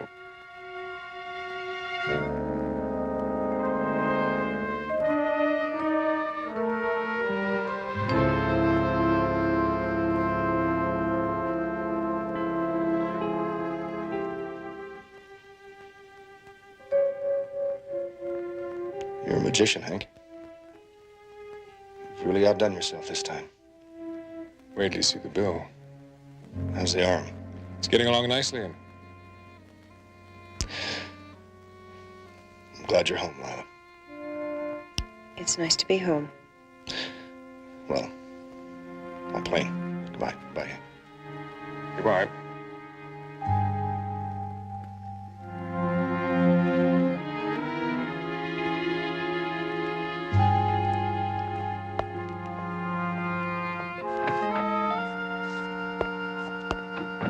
Well, Mrs. Evanson, we've done it.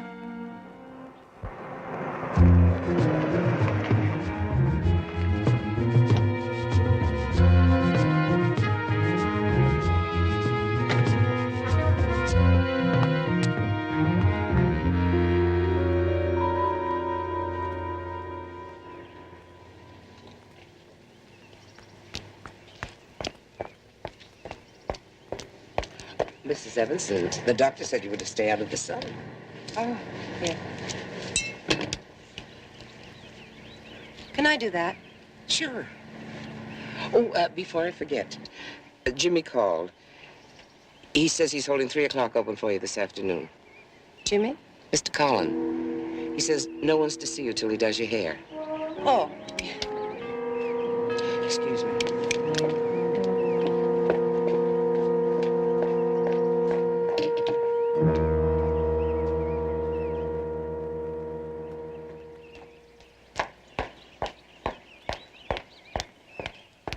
It's the gentleman from your insurance company. He said it was important. I told him you weren't seeing visitors. That's all right, Dodie. Good morning. Ms. Evanson, I'm Barnaby Jones. I'm a private investigator retained by California Meridian Insurance to look into your accident. Oh. Well, that was over 3 months ago. I supposed all that had been taken care of. Well, at the suggestion of your doctor, we didn't bother you for a little while, but since your chauffeur was killed and the gentleman driving the other car was killed, we didn't have much to go on. I'm afraid I'm not going to be much help. You see, I have no memory of that accident. Then you don't know how fast your chauffeur was driving. Sorry, it's a total blank. But your chauffeur was driving. That's true, isn't it?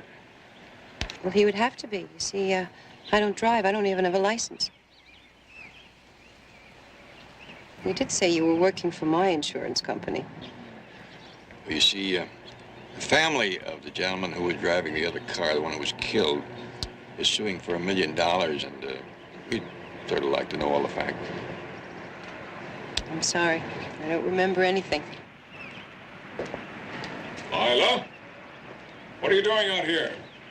I distinctly gave you orders not to expose yourself to the sun. Dr. Danvers' bark is worse than his bite. Only when my patients don't look after themselves. This is Mr. Barnaby Jones. He's a private investigator for the insurance company about the accident. Howdy. Howdy do. I've been meaning to call you, just routine questions. Routine? But a lot of them. I see you're familiar with insurance companies. Insurance paperwork is a millstone around every doctor's neck. Call my secretary. She'll make an appointment for you. Oh, sure. And now, if you don't mind, Mr. Jones, I'd like to examine my patient. Thank you very much, Mrs. Evanston. I'll see myself out.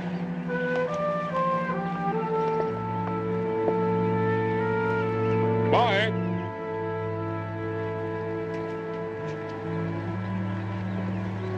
It's something we didn't count on.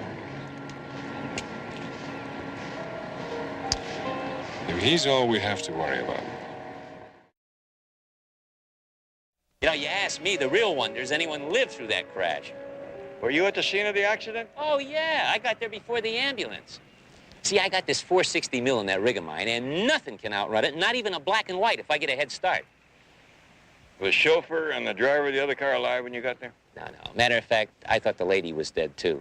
The way her face was all messed up. She would have been, too, if she'd been pinned behind the wheel.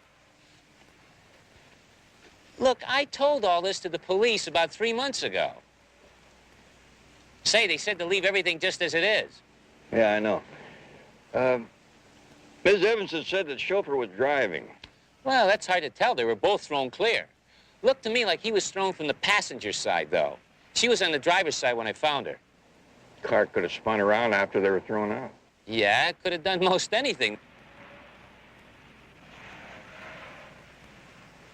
Did Mrs. Evanston talk to you that night?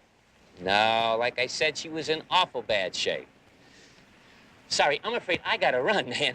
Look, I should have taken off 10 minutes ago. Okay, I'll just look around. Yeah, okay, go right ahead.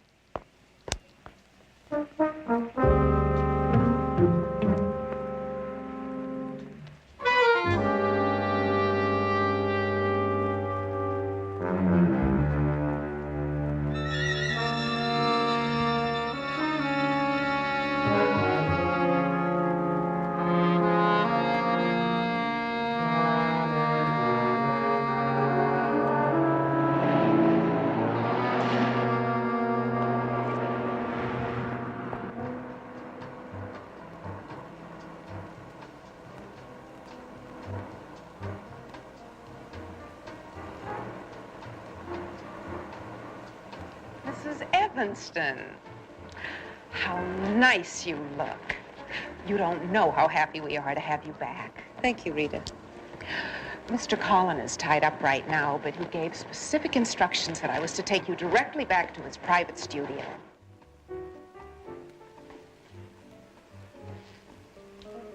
The roses are for you.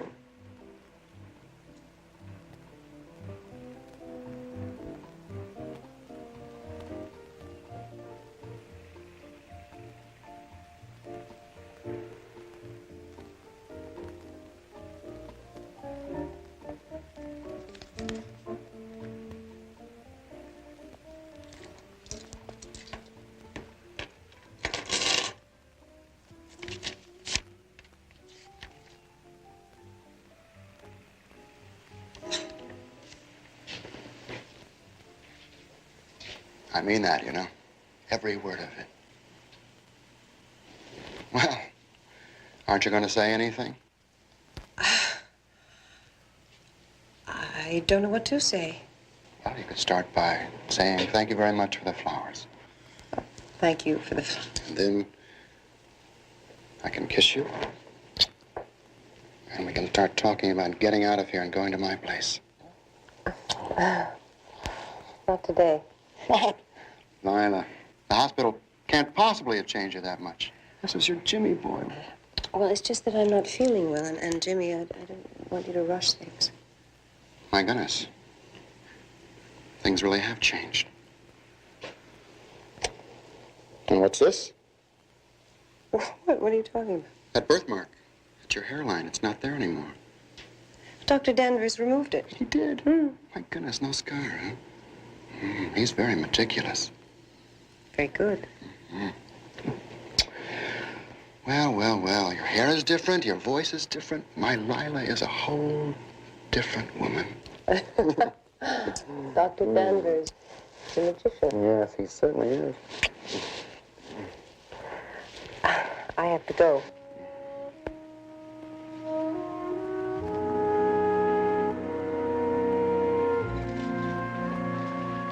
Yes, maybe you better.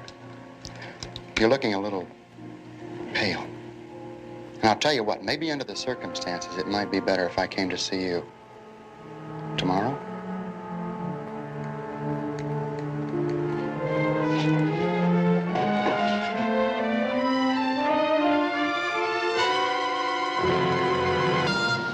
Mighty thin file. Is this all there was on the Evanston accident? Well, it's just an accident case, Barnaby. We need our file space for murder and mayhem. That'll be a lot thicker before I get through.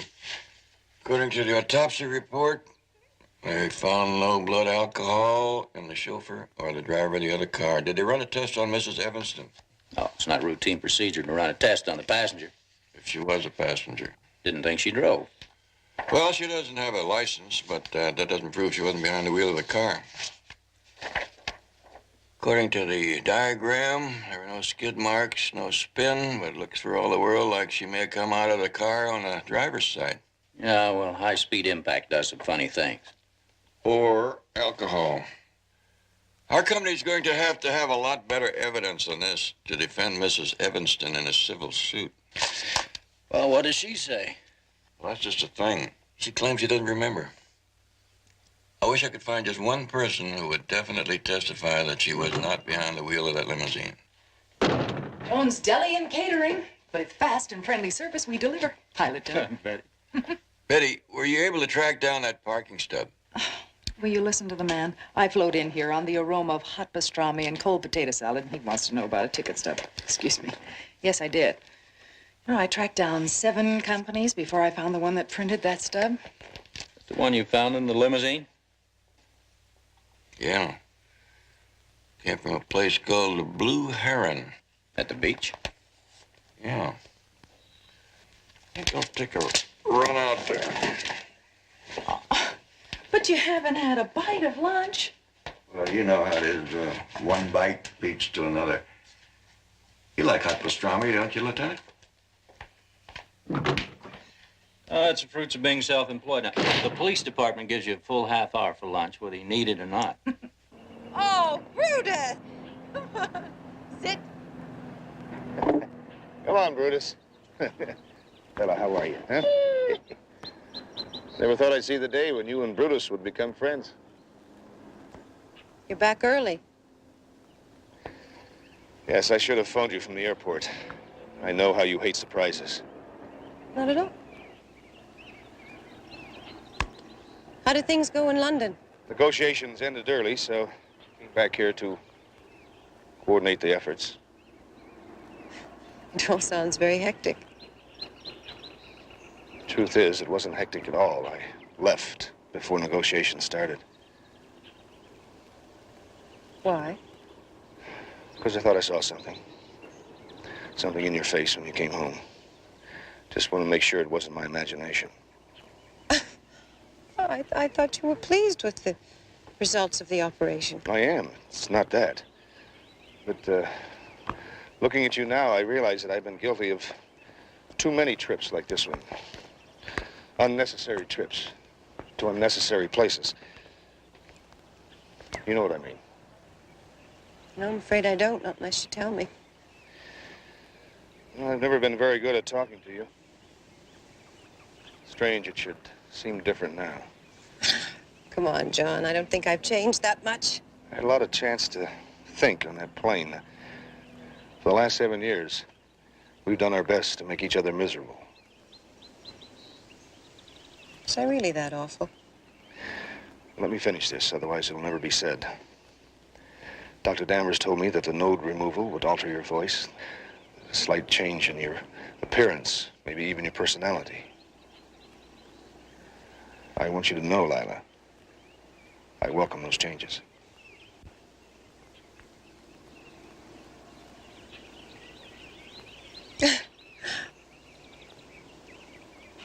That's the nicest thing you could say to me, John.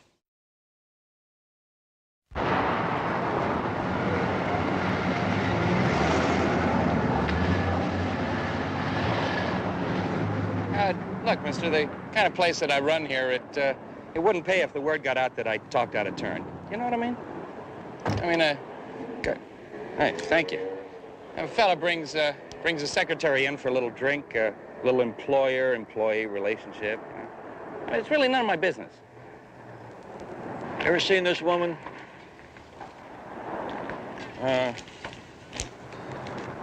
Yeah, I have. She used to come in here once or twice a week. Limousine always used to park in the lot here and wait for her. Good. Now, I'm here because I'm looking for someone who has seen her drive that car. Gee, no, the chauffeur is the only one I've ever seen drive it. Of course, that was quite a while back. 3 months? Yeah, 3 months ago. She always used to come in here alone and meet the guy here. You know the guy's name? Sure. His name is Jimmy. That's all I know. Could you describe him to me? Yeah, sure. Medium height, good-looking guy, dark. He's kind of a real smooth operator, you know? Well, if you ever see him again, call that number. Oh, yeah, hey, thanks. These kind of prices, I'd deliver the guy to your doorstep if I see him.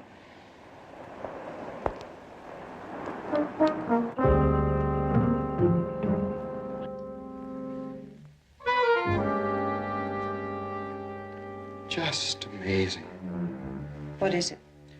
Your hair really has changed. However, I have a feeling that I can do a lot more with this. Why don't you say exactly what you mean? Look, darling, you can play games with your husband if you want to, but I know you're not Lila Evanston. I've known ever since the first time I touched your hair. You forget that I knew Lila a lot better than anyone else. I would like you to know that I admire what you've done. What do you want? Lila was crazy about me. She used to give me things all the time. Clothes, car, really nice things. She had wonderful taste. You'd like to keep on getting nice things. Mm-hmm. Only what's fair, though. I mean, you are getting yours. I don't see any reason why I shouldn't get mine. Actually, I've had my eye on a little shop in San Francisco. How much? $50,000. I haven't got that kind of money. You can get it. I know you can. Look, it's just not as simple as that. I mean, the money you're asking for It's just money, right? Actually, you'd be contributing to the development of a great talent. One day, I expect to have a shop in Las Vegas, Miami, Chicago. I think big, just like you.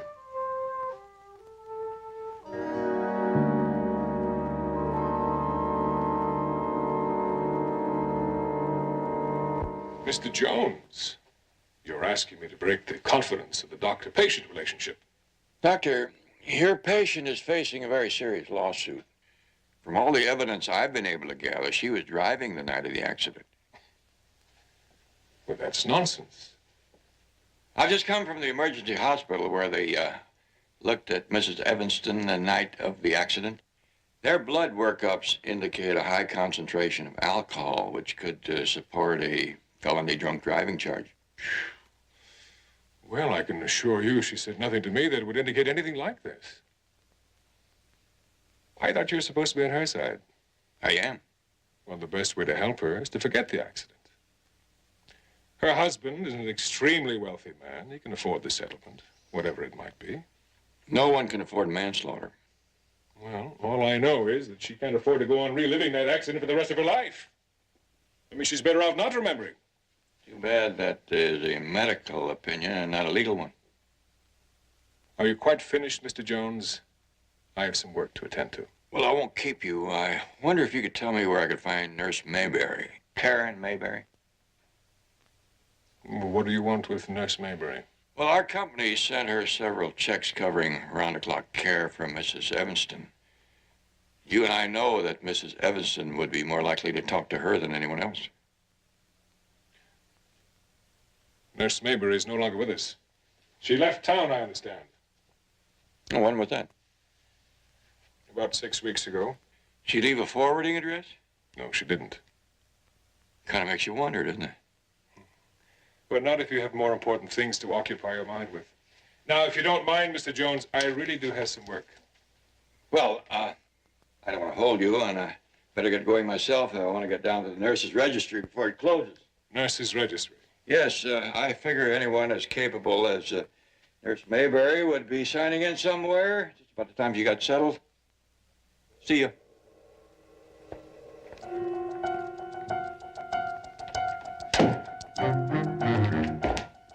Dr. Danvers, for you. Hank? Yes. Can you talk? Yeah, what is it? That, detective, Mr. Jones, was just here. He's looking for Karen Mayberry. Are you sure you took care of everything? Well, I closed the apartment. Yeah, I think so. What do you mean you think? All right, yes. Hank, are you okay? Yes, I'm fine. Good, because Mr. Jones isn't our only problem. That hairdresser, James Cullen, was back. What did he want? I told you already, he knows. He wants $50,000. Hank, let's give it up. I'm scared. It's not going to work. Now, you just hold on, dear. I'll talk to Mr. Cullen, and I'll call you back.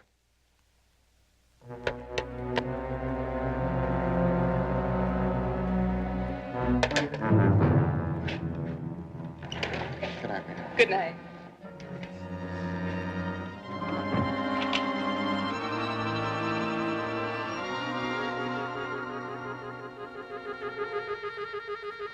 Is that you, George? Listen, George, we've left you quite a mess here today. You make it sparkle, and I'll take care of you on payday, all right?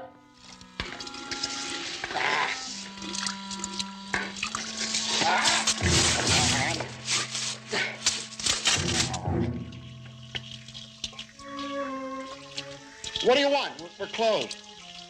Are you James Cullen? Yeah, what do you want? We're closed. All right, okay, you want the money? It's over here in the drawer. Just hang on a second. Wait till I turn off the water. There you are.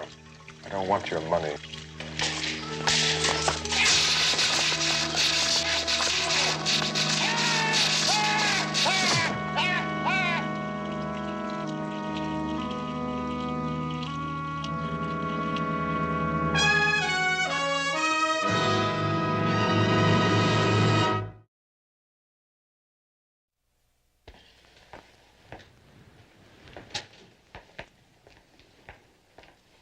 May I help you, Doctor? Yes, ma'am. Jones is the name. Is Dr. Danvers in today? No, he isn't. Is there something I can do? Yes, ma'am. I'm really looking for the nurse that Dr. Danvers used to go with. Oh, Miss Mayberry. Yes, that's the one. I'm afraid you're a little late. She left some time ago. Surprise to all of us, I might add. Yes, I know. I checked the nurse's registry, and she didn't leave a forwarding address. I thought possibly she may have taken a private job with possibly one of the doctors that worked with Dr. Danvers. That would take a lot of checking. Not really. I'm just interested in the doctors who worked on the Lila Evanston case. Oh, that should be right here. Now, let's see. Uh-huh.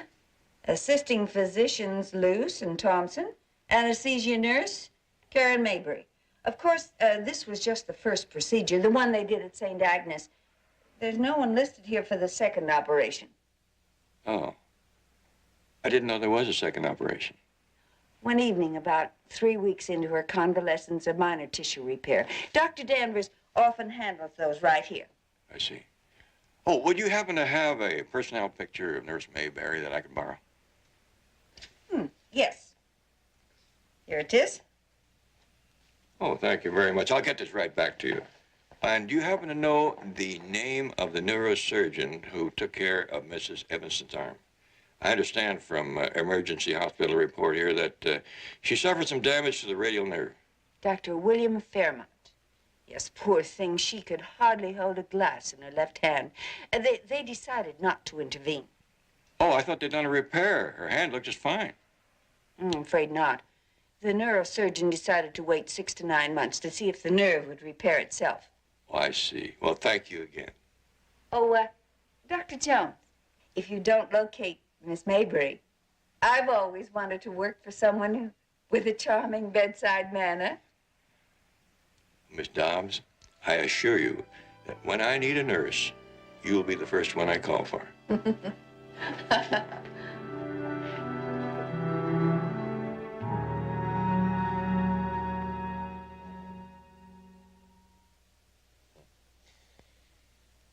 You're coming along beautifully, my dear. A nice piece of work, even if I do say so myself. James Collin? How do you feel about that nice piece of work? I don't know what you're talking about. It was an accident. A fortunate one, I admit, but nevertheless an accident. Oh, come on, Hank. Between the amphetamines and the barbiturates, you're beginning to believe your own lies. If something had to be done, he did it himself. Hank, look, I began this masquerade to save you, but this is murder.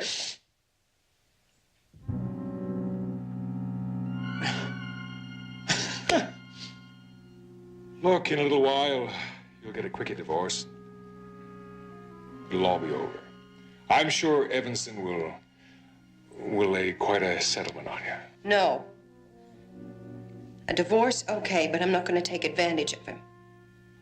He's a nice man. I don't want to hurt him.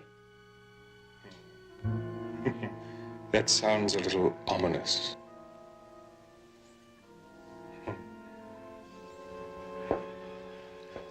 Do I detect a little bit of conscience then?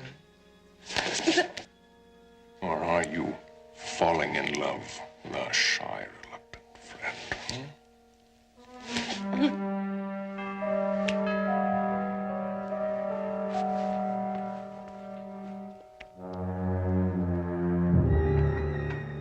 Mr. Jones, won't you come in? Thank you.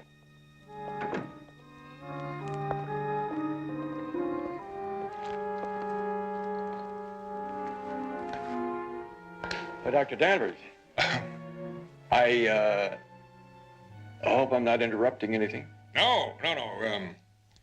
We're quite finished. If you will excuse me, I have some telephoning to do. Oh, surely. Would you like a cup of tea, Mr. Jones? Oh, no, thanks. I don't think so, not at the moment. You know, I feel a little bit like a young man out on a blind date for the first time. He winds up with his sister. I don't understand. Well, you see, I've been looking for Nurse Mayberry, hoping that possibly you had said something to her which might enable me to clear up the circumstances of your accident. Well, I'm sorry I wasn't more helpful. Well, the problem is that I was unable to find Nurse Mayberry, so I'm back here now hoping that she may have said something to you which would enable me to find her. I don't recall anything. Well, it's a chance. You recall a club named the Blue Heron? Does that mean anything to you? No, I've never heard of it. Am I supposed to? You know, I think I will have that cup of tea if you don't mind. Certainly. The young man at the Blue Heron says he remembers seeing you there, possibly the night of the accident. He said you were with a very handsome young man. I've told you before that I have no memory of that entire day. Oh, could I have 2 lumps of sugar, please? He said he saw you there on a number of occasions. You don't recall anything of that nature? Afraid not. I'm sure it's a case of mistaken identity. You know, that was pretty good. What? The way you handle those sugar tongs. With your left hand. I'm sorry, but They told me at the hospital that you couldn't use the fingers of your left hand for 6 weeks after the accident. Couldn't even hold a glass of water.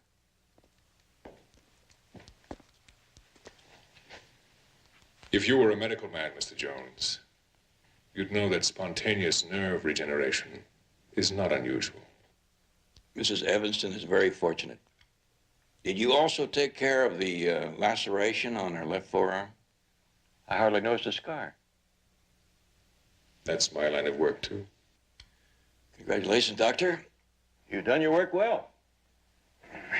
Well, Mrs. Evanston, Dr. Danvers, good day. I know my way out. Good day.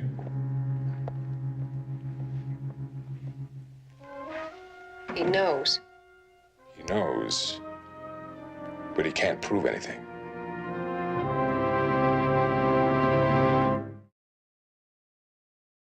Mr. French from the Blue Heron. Yes, Mr. French. Oh, yeah, Mr. Jones, I found your man for you. That's good.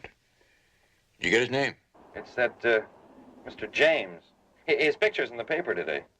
It's a hairstylist that, got himself electrocuted. Betty, could I have the morning paper? Are you sure that this is the same man that you saw with Mrs. Evanston? Yeah, there's no doubt about it. I've seen him with your lady a number of times. Thank you very much. Well,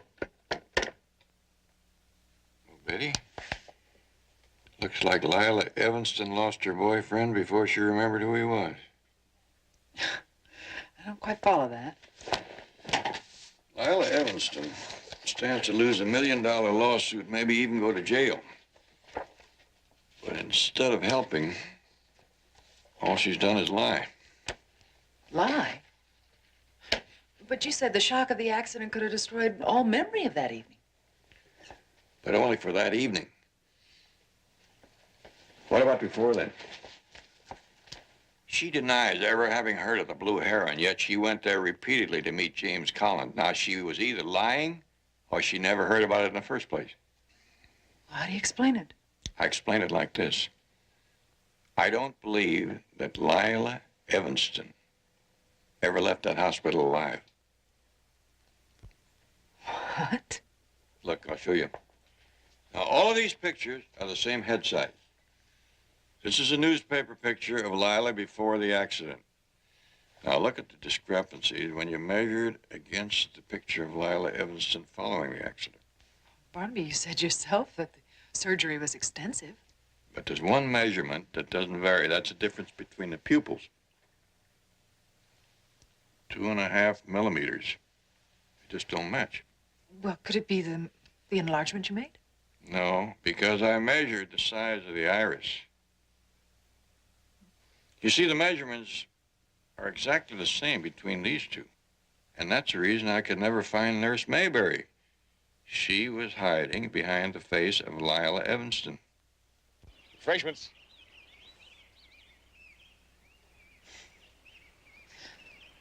Sort of early in the day for champagne, isn't it? No, not when it's a maid's afternoon off. Now, you said you'd be patient. Well, I thought things were different between us. They are. I just want things to be right. See? The afternoon is right for champagne. Now, here's the plan. Let's get away from here. I mean, just the two of us. Let's go someplace where we can be alone. What do you say? I don't know. There's so many preparations. No, they're all taken care of. Look, I got the plane tickets right here.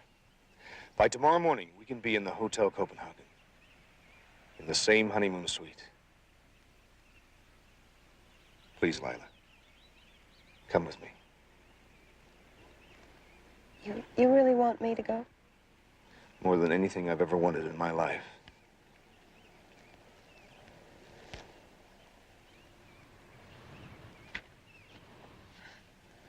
I'd like that. All right. Good. But you'll have to give me time to get some wardrobe because I don't have a thing to wear this time of year in Denmark. I must say you don't give a girl much time. Passports. Hey, what time do we have to be?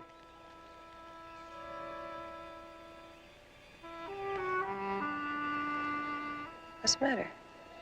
The Hotel Copenhagen isn't in Denmark. It's in the Virgin Islands.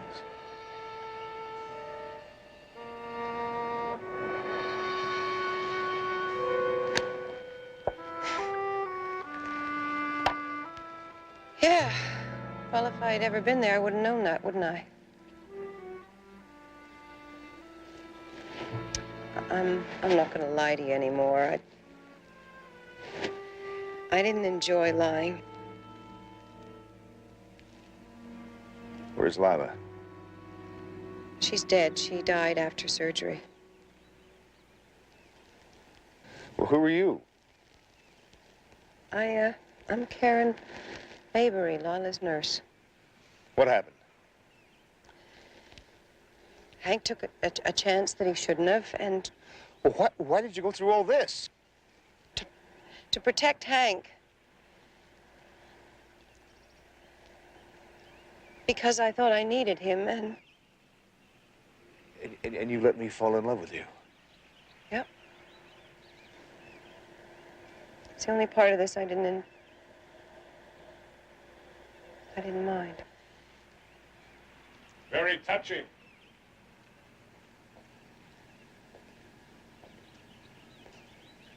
No one answered the front door, so I let myself in. You're responsible for this. You said yourself it was a remarkable job. Tell that to the police. Oh, since you're so proud. All right, come on, let's get him out of here. No. No, I'm not going on with this nightmare any longer. You help me or I finish him right here.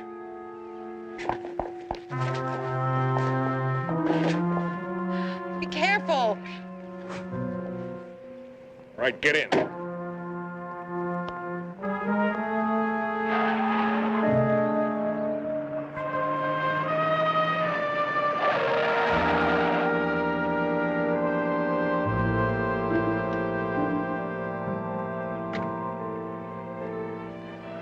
All right. Just handle it cool. Look, going somewhere? Yeah. To the clinic. Gonna run some tests. Well, this will only take a minute. Miss Evanson, I wonder if you'd mind looking at this photograph for me. Can you identify this woman?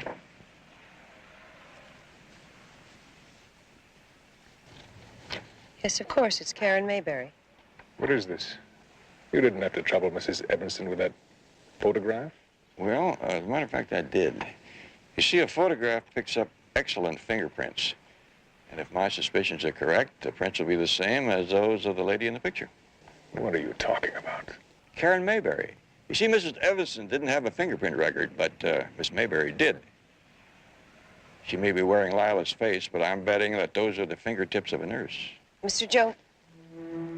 I don't think we need to listen to any more nonsense. Good day, Mr. Jones. Good day. No! No! No! Hold it!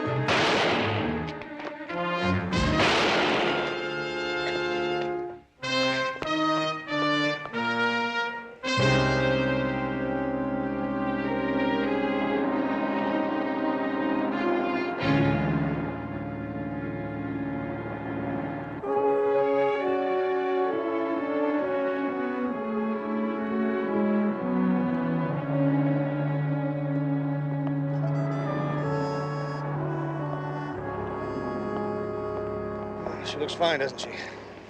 Well, I think your coming to see her accounted for a lot of that. You know, what charges is she going to have to face, once she recovers? Well, from what we've learned from Dr. Danvers, Karen had nothing to do with Colin's death or with Danvers' assault on you. It's mostly a case of fraud. Well, whatever it is, I'll make sure she has the best legal representation possible. I assume you're available to help them defend her. Just call on me. Thank you. Eddie? Did I miss something? But is he going to defend Karen Maybury after all this? He has to. He loves her very much. And after what she did for him, I have a feeling it goes both ways. What's the matter? Something wrong? No. I'm just a sucker for a happy ending, that's all.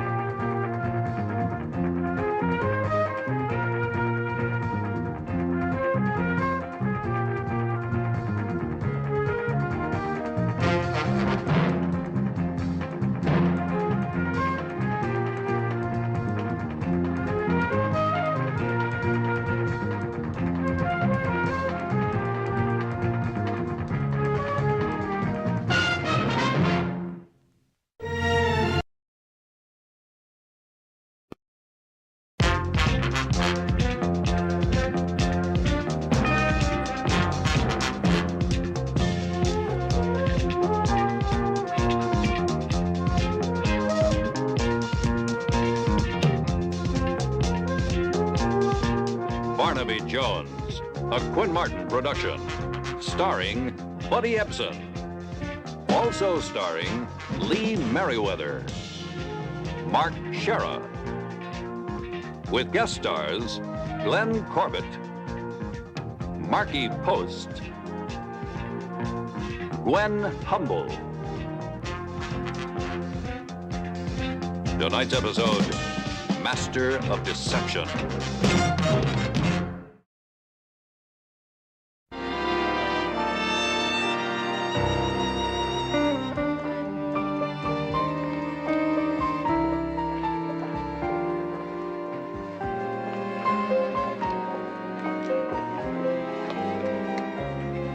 Hey. Hi. Hi. Computer's all tucked in for the night? Uh-huh. Sleeping like babies. Well, then let's get out of here before they wake up. Daryl, I've got to work. I tried calling you, but you already left. I thought you said you'd finished that digital something or other that you were working on. We did. But now the board of directors wants the report delivered a week early. I'm sorry. Well, you should be. Do you know what today is? Uh-uh. Our anniversary. Oh, dear. 3 months already? And I just happened to reserve a table at the best restaurant in town. Oh, Feel guilty? terribly. Good. Oh. We'll celebrate your first night off. Okay, you got a date. I better get back to the meeting. I'll try and get home before midnight. I'll wait up for you. Daryl, I'm so lucky. That makes two of us.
Daryl!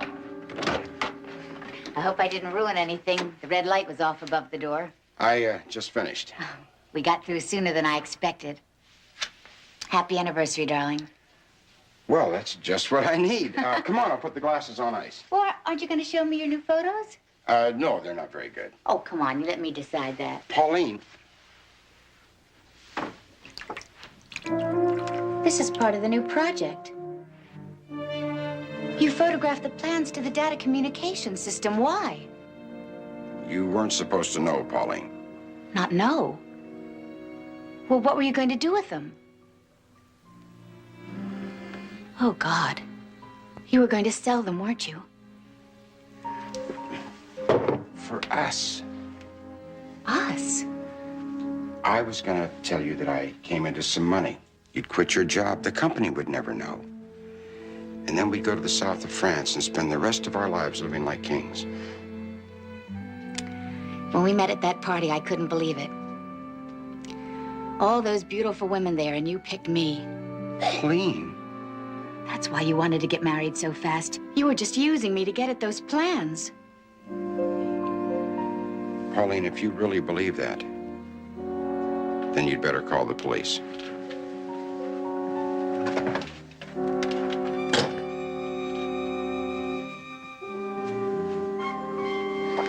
I think you're right, Daryl.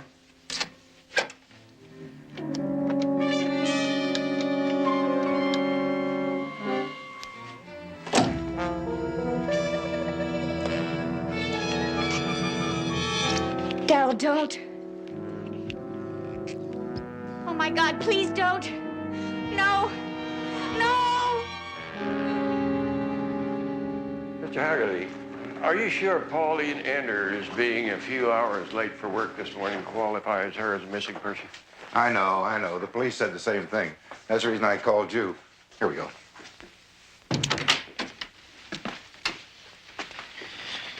You know, I understand that her husband got a call from her about an hour ago. Yeah, and I don't know what to make of that. According to him, Pauline said she was confused and upset and wanted to spend some time by herself, but she just hung up. Well, I'll tell you the truth. There really isn't anything there to indicate that she wasn't coming in today. Mr. Haggerty, how did Pauline seem to you lately? Well, she's been so wrapped up in this DC-11 project, so excited by its potential, it's been hard to even get her to go home at night. Mr. Haggerty, what exactly is this project? Data communications. It's the transmitting half of a system that can turn your home TV set into a very sophisticated computer terminal. Sounds revolutionary. Well, it's the biggest thing we've ever developed. It's a joint effort with Conwest Industries, but good Lord, we've got a deadline. And Pauline's absence has stopped us cold. She's the only technical writer familiar with the whole project. I'm sure some competitor would pay handsomely for Pauline's knowledge of your project. Industrial espionage? Yes, we thought of that, but we've checked all documents thoroughly. Nothing's missing. They could have been copied. Not by Pauline Enders. No, sir. She's been with Veritech since it started. She's part of the family. Mr. Jones, if she's in any kind of trouble at all, we want to help. Well, thank you, Mr. Haggerty. We'll certainly do our best.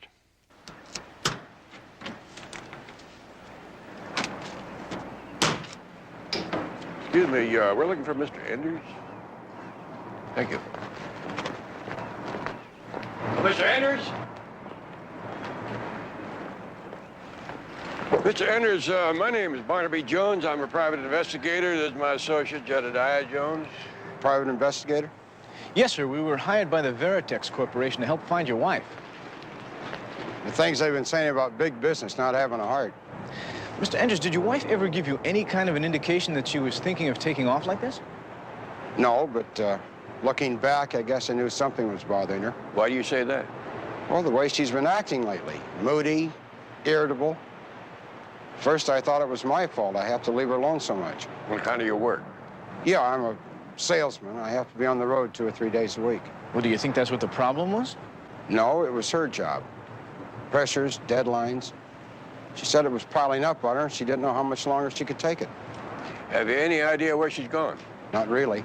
But Pauline loves the ocean, so I thought I'd take a drive up the coast and see if maybe she'd stopped off in some of our favorite hangouts. I know it's a shot in the dark, but... Are you planning to do a little business on the way? What? Oh, my briefcase. Well, would you believe it? I didn't realize I had it. The salesman, it becomes part of the hand. Well, suppose that your wife tries to call you, Mr. Enders. Shouldn't you be near the phone? Well, my answering machine's on remote control, so I can take a message from any place. Well, you seem to have everything covered. She's my life, Mr. Jones. And I feel much better knowing that you're looking for her, too. I'll let you know the minute I find anything out.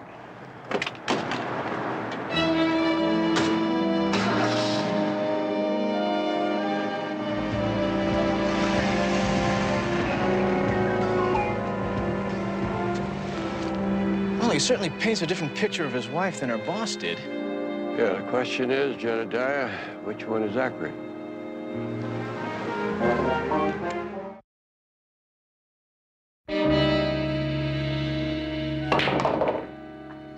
Well, do I get a gold star or not? Yes, indeed you do, Darryl.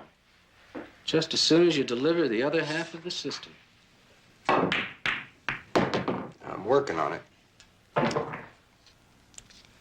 My people want a date. You tell your people.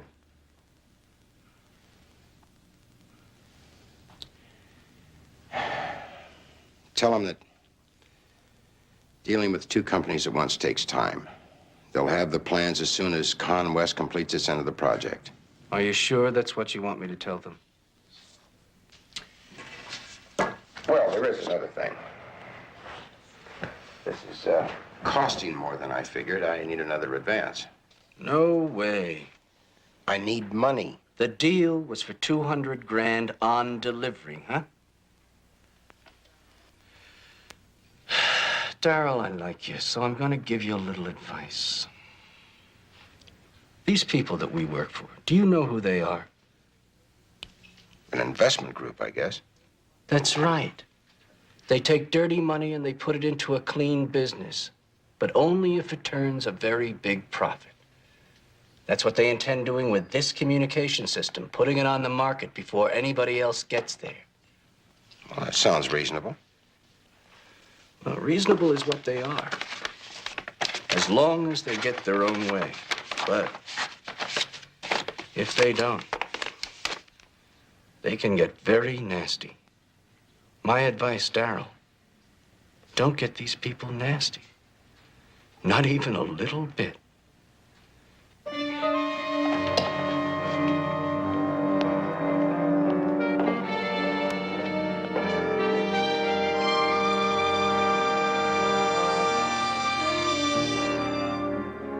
You know, this is almost too good to be true. What's that? Pauline Enders.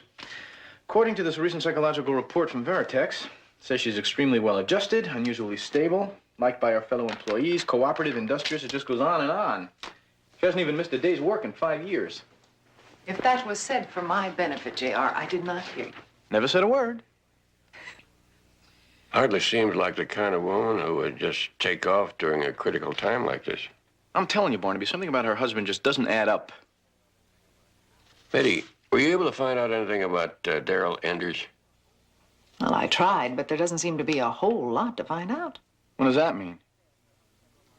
Well, he's a sales rep for several lines, the biggest being Eagle Gems, a costume jewelry company. But up until he married Pauline a few months ago, he doesn't seem to have existed at all. It's interesting, Betty. Very interesting.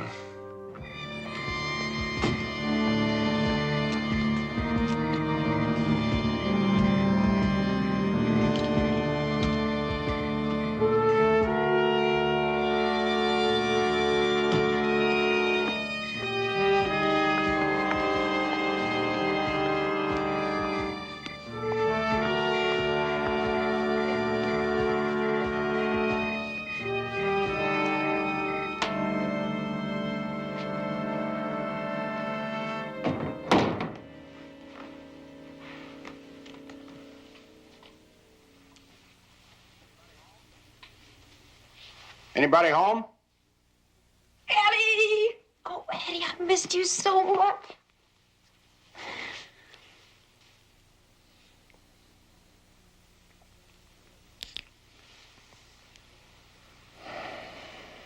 Now, that's what I call a warm homecoming.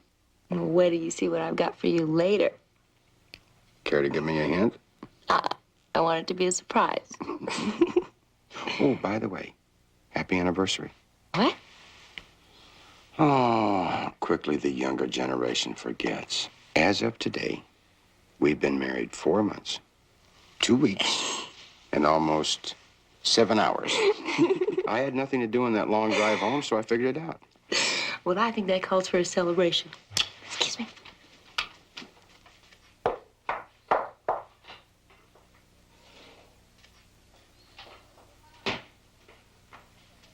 Tom! Well, it's just like uptown. And you just get yourself comfortable, and I will fix you a drink.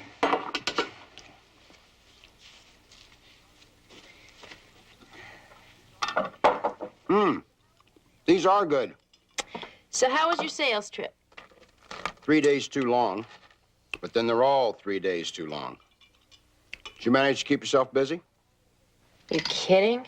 Con West had me working my you-know-what off. It finally finished that big job. What big job? Oh, you know that one I told you about? That digital receiver they've been developing?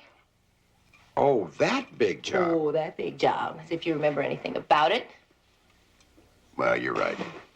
I confess, if I live to be 100, I'll never figure out what your company does for a living. You know me. I still haven't figured out how to work one of those little computers yet. Well, join the club.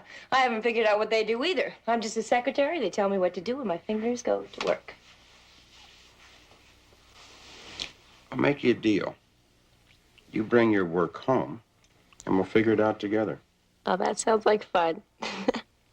Oh, but the little old project is top secret. I can't take any of the data out of the plant.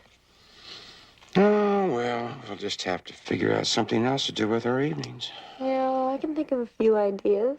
I bet you can. Perfect. Made with tender love and care. Are you sure that you finished with that big job? Positive. Why? Because I want my baby to have nothing else on her mind tonight except me. Cheers.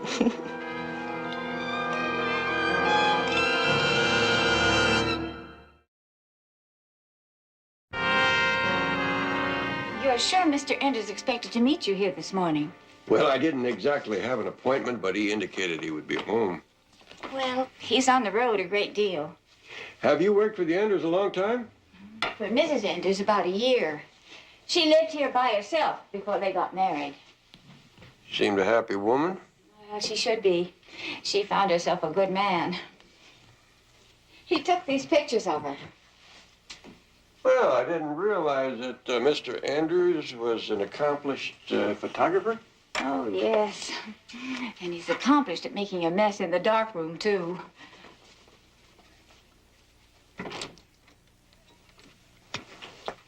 See what I mean?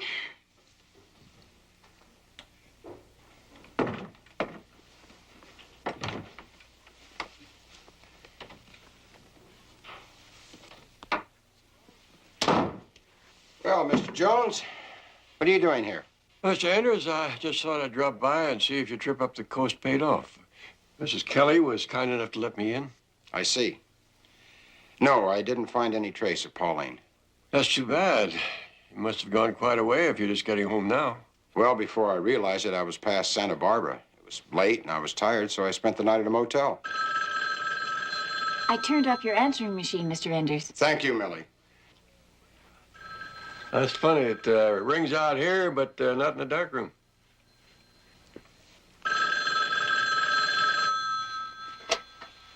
Hello. Yes, just a second. Mr. Jones, in case you're curious, I accidentally pulled the cord out from the wall the other day when I was working in there. I tried to put it back myself, but I guess I didn't do a very good job. Oh. This is for you. Thank you.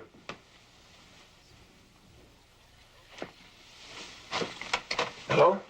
Barnaby, I contacted the credit card company. See, they were very helpful. Did you find out anything? Didn't I get any calls this morning, Millie? No, sir, nothing. If there's nothing else, I'm through. No, that's fine. Thank you. Thank you, Betty. Anything new? No. Mr. Enders, was your wife carrying a lot of money? I don't know.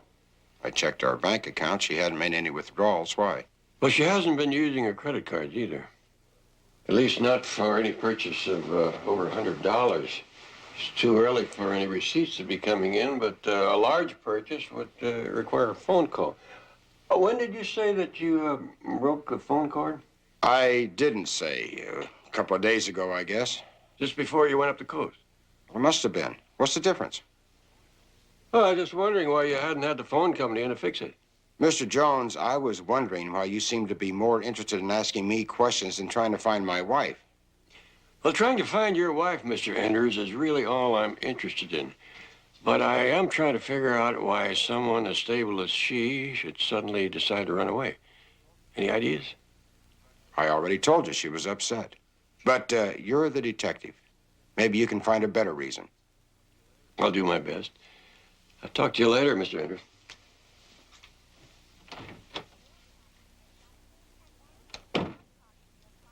And here's what your car can look like just one day later. No more dents, dings, rust, or rough spots. So, if your body has dents, dings, rust, or rough spots, hurry it on down to Mahale's one-day body shop. I brought mine. Cut. And print. Okay, wrap it up, boys. And who said there were no more great actresses? Very funny. Now, let me get this straight. You just happened to be walking by and saw me here doing this commercial. I got a feeling that Kitty Dale's mother didn't raise a fool. Believe it. All right, I called you at home, and your roommate told me where you'd be. Now, don't tell me it's because you miss me. Our affair to end all affairs ended 6 months ago. Well, I was gonna call. Daryl, there's an old saying. Two gypsies can't look each other in the face without laughing. See what I mean? Now, what do you want? A little favor. There's this woman, Kitty. No fooling. Oh, this one's different. I mean, she's a little older. But very rich. Oh, it was fun for a while. I saw a lot of the world. But now the tour's over, and you want me to help you get off. You got the picture. How? All you've got to do is make a phone call or two. Say that you're my wife. I'll write the script. Daryl, I'm a professional now. I even joined the union. Kitty, you've always been a professional in my book. About $100. Scale is 2. 150.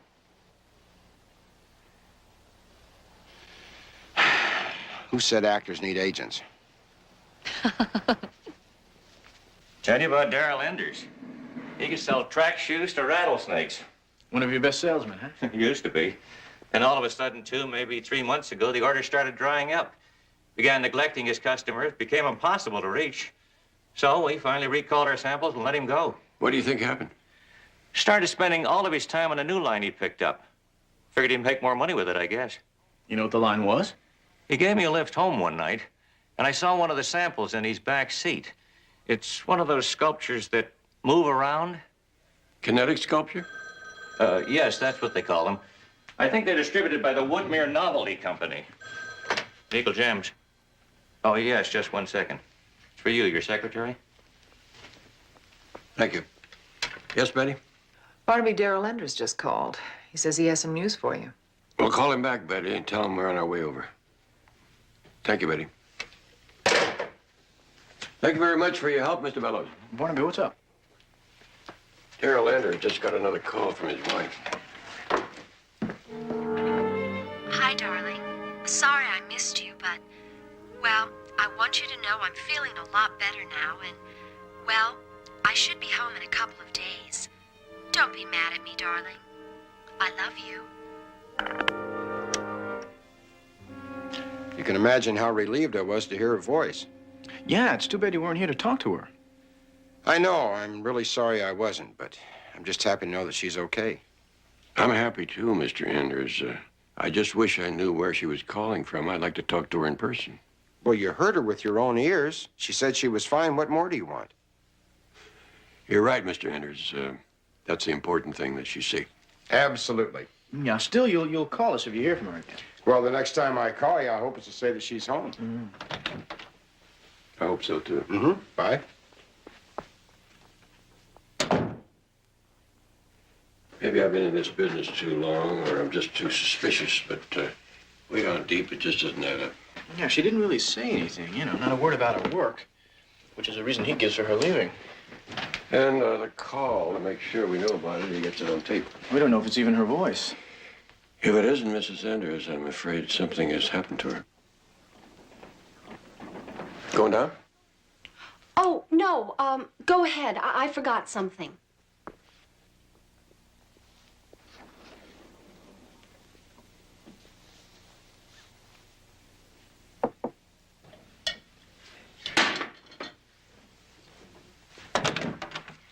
Kitty. And who said there were no more great actors? I was just fixing myself a drink. Oh, you better make it a strong one, because we've got some business to talk over.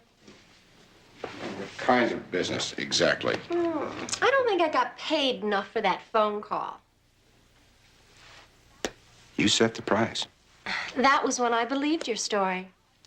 And now? Now I've done my homework. Like following me back here? I think you're into something big, Daryl. Oh, and acting's such a very insecure profession. Kitty, you're beautiful. It's hard to believe that you're the same girl I introduced to escargot only a year ago. All right, you win.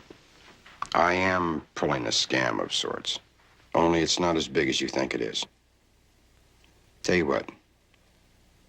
What about an extra couple of $100? I'd say it's time two gypsies laid their cards on the table. I heard those men talking on the way to the elevator. And from what I've been able to put together, I think whatever you're into, you had to kill your wife to make it work. How's that for openers? You're way off base. Well, then you won't mind if I talk to those two men about it. Wait. What do you want? Just half of everything you're getting. An equal partnership. Tell me something.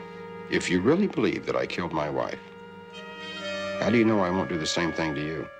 I don't. That's why I brought along my insurance policy. Come on.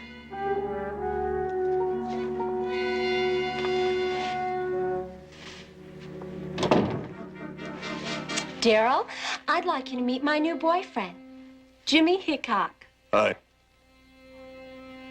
Jimmy doesn't talk very much, but people usually listen when he does. Well, what's it gonna be? Kitty, I've always had the feeling that we were going to do something big together. The three of us. Cheers, partners.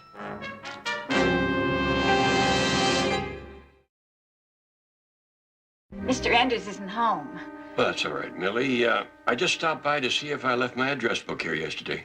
Well, I didn't see it, and I gave the place quite a good going over. Yes, it's shining like a new penny. Oh. Do you mind if I just take a quick look? Oh, go ahead. Thank you. I remember I was at the telephone, and I spent some time over there at the telephone in the dark room. I'll look around. Thank you very much.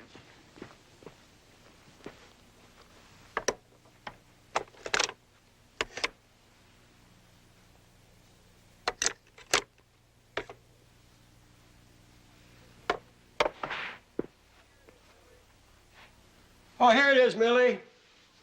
Oh. Found it. Oh, that's good. I'm glad you found it. Must have slipped out of my pocket when I sat in the chair. Thank you very much. Oh, no bother.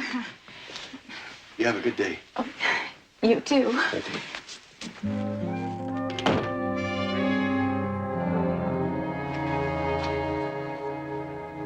But Eddie, you just got home. Well, that's the life of a salesman, here today and who knows where tomorrow. You're taking so much with you? Well, I might be gone longer than usual. Oh, honey, how long? I don't know. We gotta have some idea. What, 3 days? A week? 2 weeks?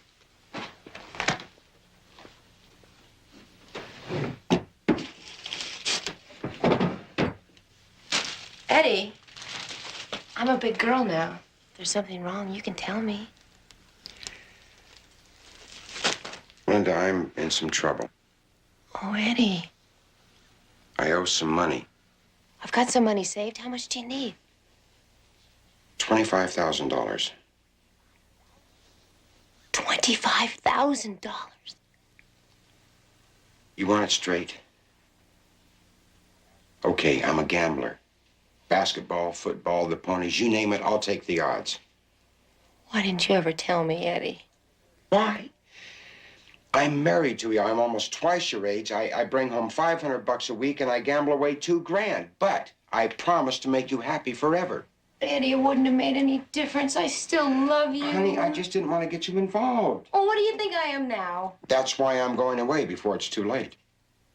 Too late for what? Come here.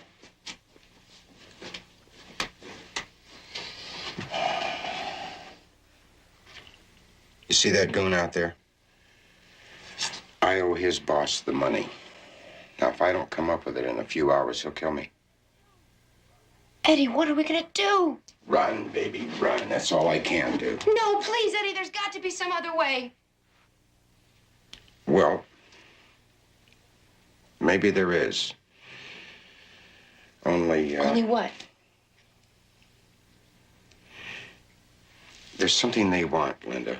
And they're willing to let me off the hook if I get it for them. What? Tell me. They want me to get the plans for the new digital receiver that your company just developed. How did they know about that? Don't you think I haven't asked myself that same question? I guess it's just their business to know those things. Eddie? Now, you don't have to say anything more. I might be a gambler, but I'm not a thief. And you're certainly not. But if it means saving your life, Eddie. I'm willing to take the chances. Well, I'm not. I love you, Eddie. You've got to let me help you. Hi, darling.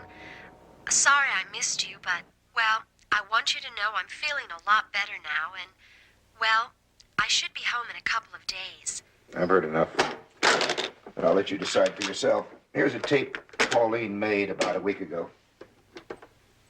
The new data communication system will employ a semiconductor made of alternate layers of aluminum and magnesium arsenide. Well, Mr. Jones? Well, you certainly don't have to be a voice expert to tell that that first one's a fake. That's for sure. What does it mean, Mr. Jones? What's happened to Pauline? Mr. Haggerty, we can only guess. And it's not pretty.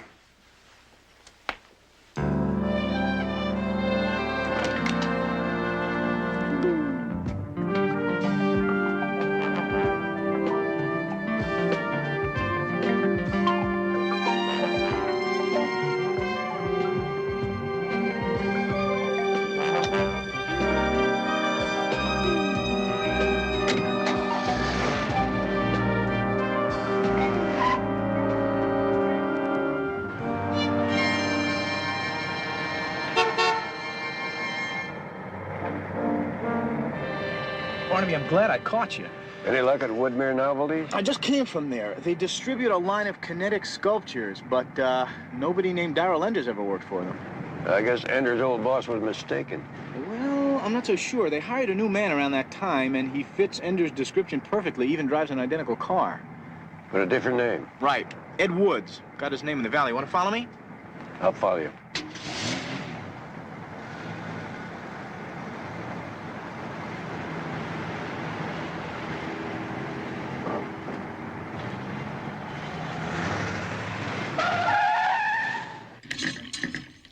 That's really something, Mrs. Woods. I'll bet your husband sells a lot of those. Yes. What did you want to see Eddie about? How long have you and your husband been married? Almost 5 months. Had you known each other for a long time before you were married? Oh, about a month. What is this about? Does the name Darrell Enders mean anything to you? Darrell Enders? No. You sure you've never even heard of him? No. Why? Because a man named Darrell Enders bears an uncanny resemblance to your husband, not just in looks and dress and occupation, but in the car he drives, too. So what do you say? Mrs. Woods, we think that Enders and your husband are the same man. That he's living 2 different lives, married to 2 different women. That's crazy. Well, it's just a possibility, Mrs. Woods. Now, if we're wrong, everything will be straightened out when your husband gets home. I told you, I don't know when he'll be here. Well, maybe we could see a picture of him. I don't have one. Not even a snapshot? You sure? Sure. Just as sure as I am that Eddie couldn't be married to another woman. That may well be, Mrs. Woods, but I would appreciate if you had your husband call me as soon as he comes in. It's my card. Okay. Thank you.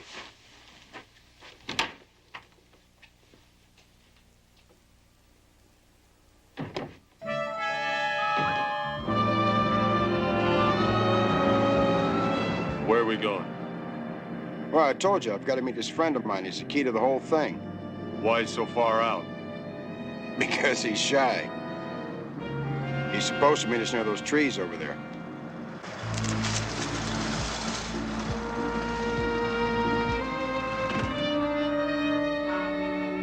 Where is he?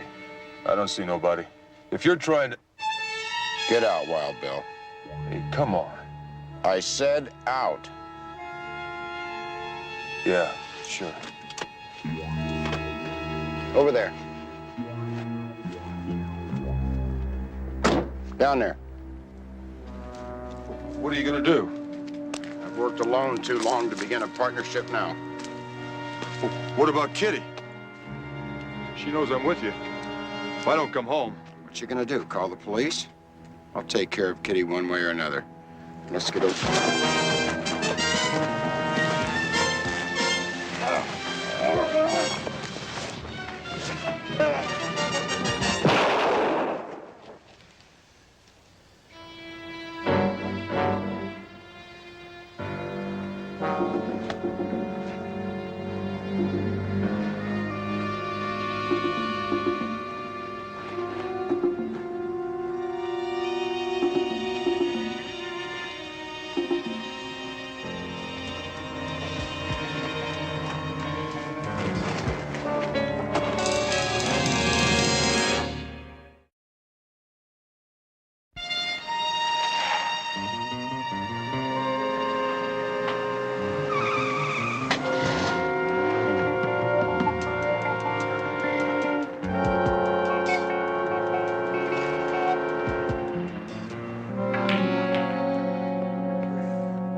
Barnaby Jones Investigations may help. Hi, JR. Is Barnaby there? No, he hasn't come back yet. Where are you? Well, I followed Linda Woods to the Red Chimney Bar on Riverside, but so far nothing's happened. She by herself? Yeah, but I think she's waiting for somebody. She keeps looking at the door. Betty, she's on her way out. Let me call you back, okay? All right. Goodbye. Come on. Just come on. Eddie, what is it? Eddie?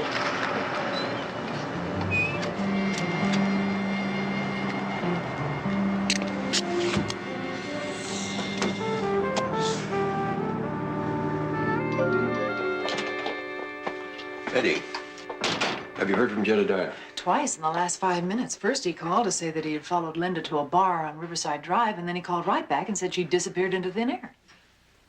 Find out all you can about Linda Woods. I want to know if she works and for whom. I'll get right on it.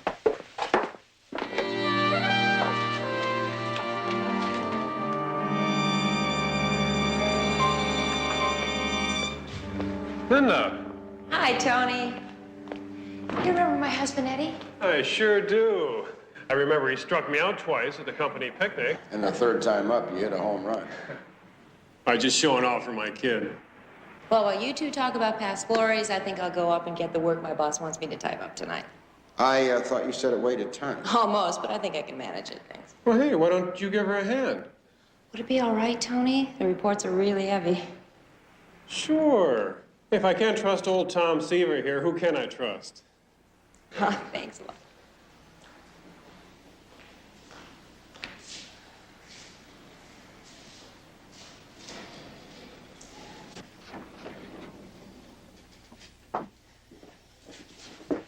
Relax. Can't stop shaking. It'll be over before you know it.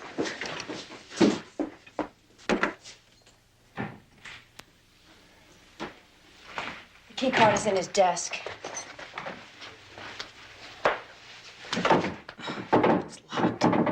Here. Eddie, he's gonna see this has been forced open. Baby, if I don't deliver those plans tonight, it's all over for me.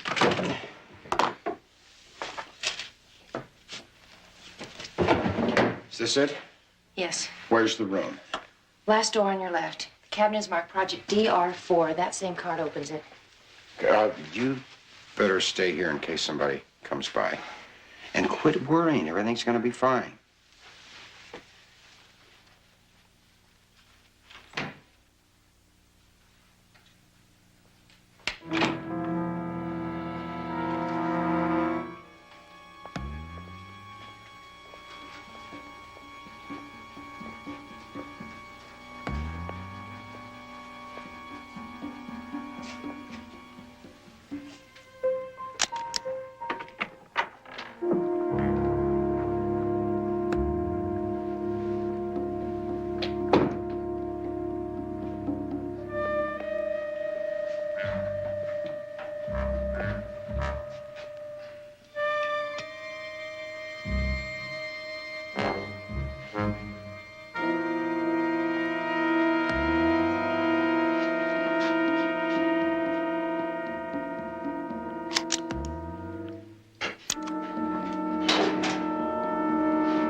Who did you say you were working for again?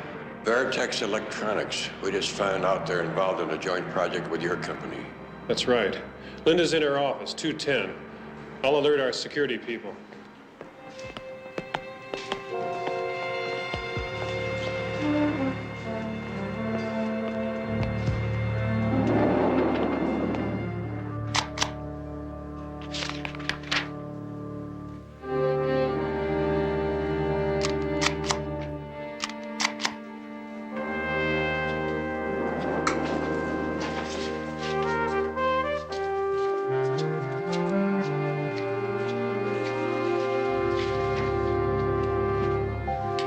Mr. Jones, what are you doing here? Looking for your husband. The guard said he was with you. Yes. Where is he, Linda? He left. Took some papers down to the car. Guard would have seen him. He took the back way. All the other doors are secured. Please. Linda, listen to me. The other woman that your husband married worked for Veritex Electronics. He is not married to another woman. He only married her to get his hands on a new project that the company was developing, then he killed her. No! Your company is working on the same project. He needs those plans to get it all together. I don't believe you. Barnaby, this drawer's been forced open. Don't you see that's the only reason he married you? It had nothing to do with love. Linda, think about it. You know it's true. Now, why don't you just tell us where he is? Down the hall, last door to your left.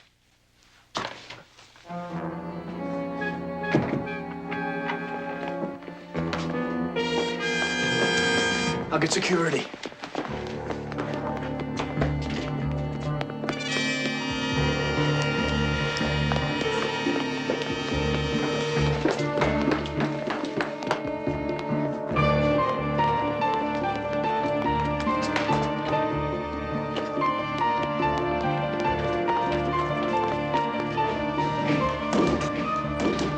That's it, Anders.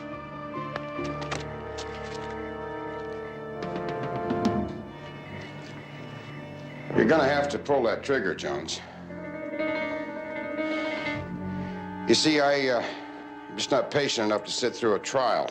The thought of spending the rest of my life in prison, well, that just isn't my way of doing things.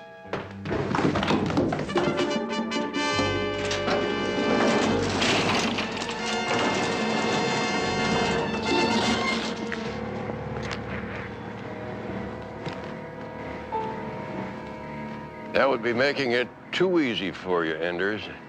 And that's not my way of doing things.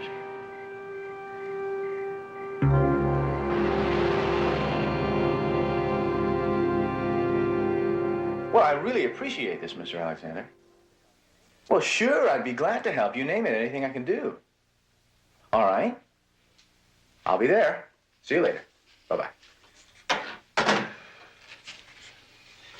What was that all about? Well, that was one of our lecturers at school. He's got his own law practice, and I told him about Linda Woods. He said he'd take the case. He also wants me to help him prepare it.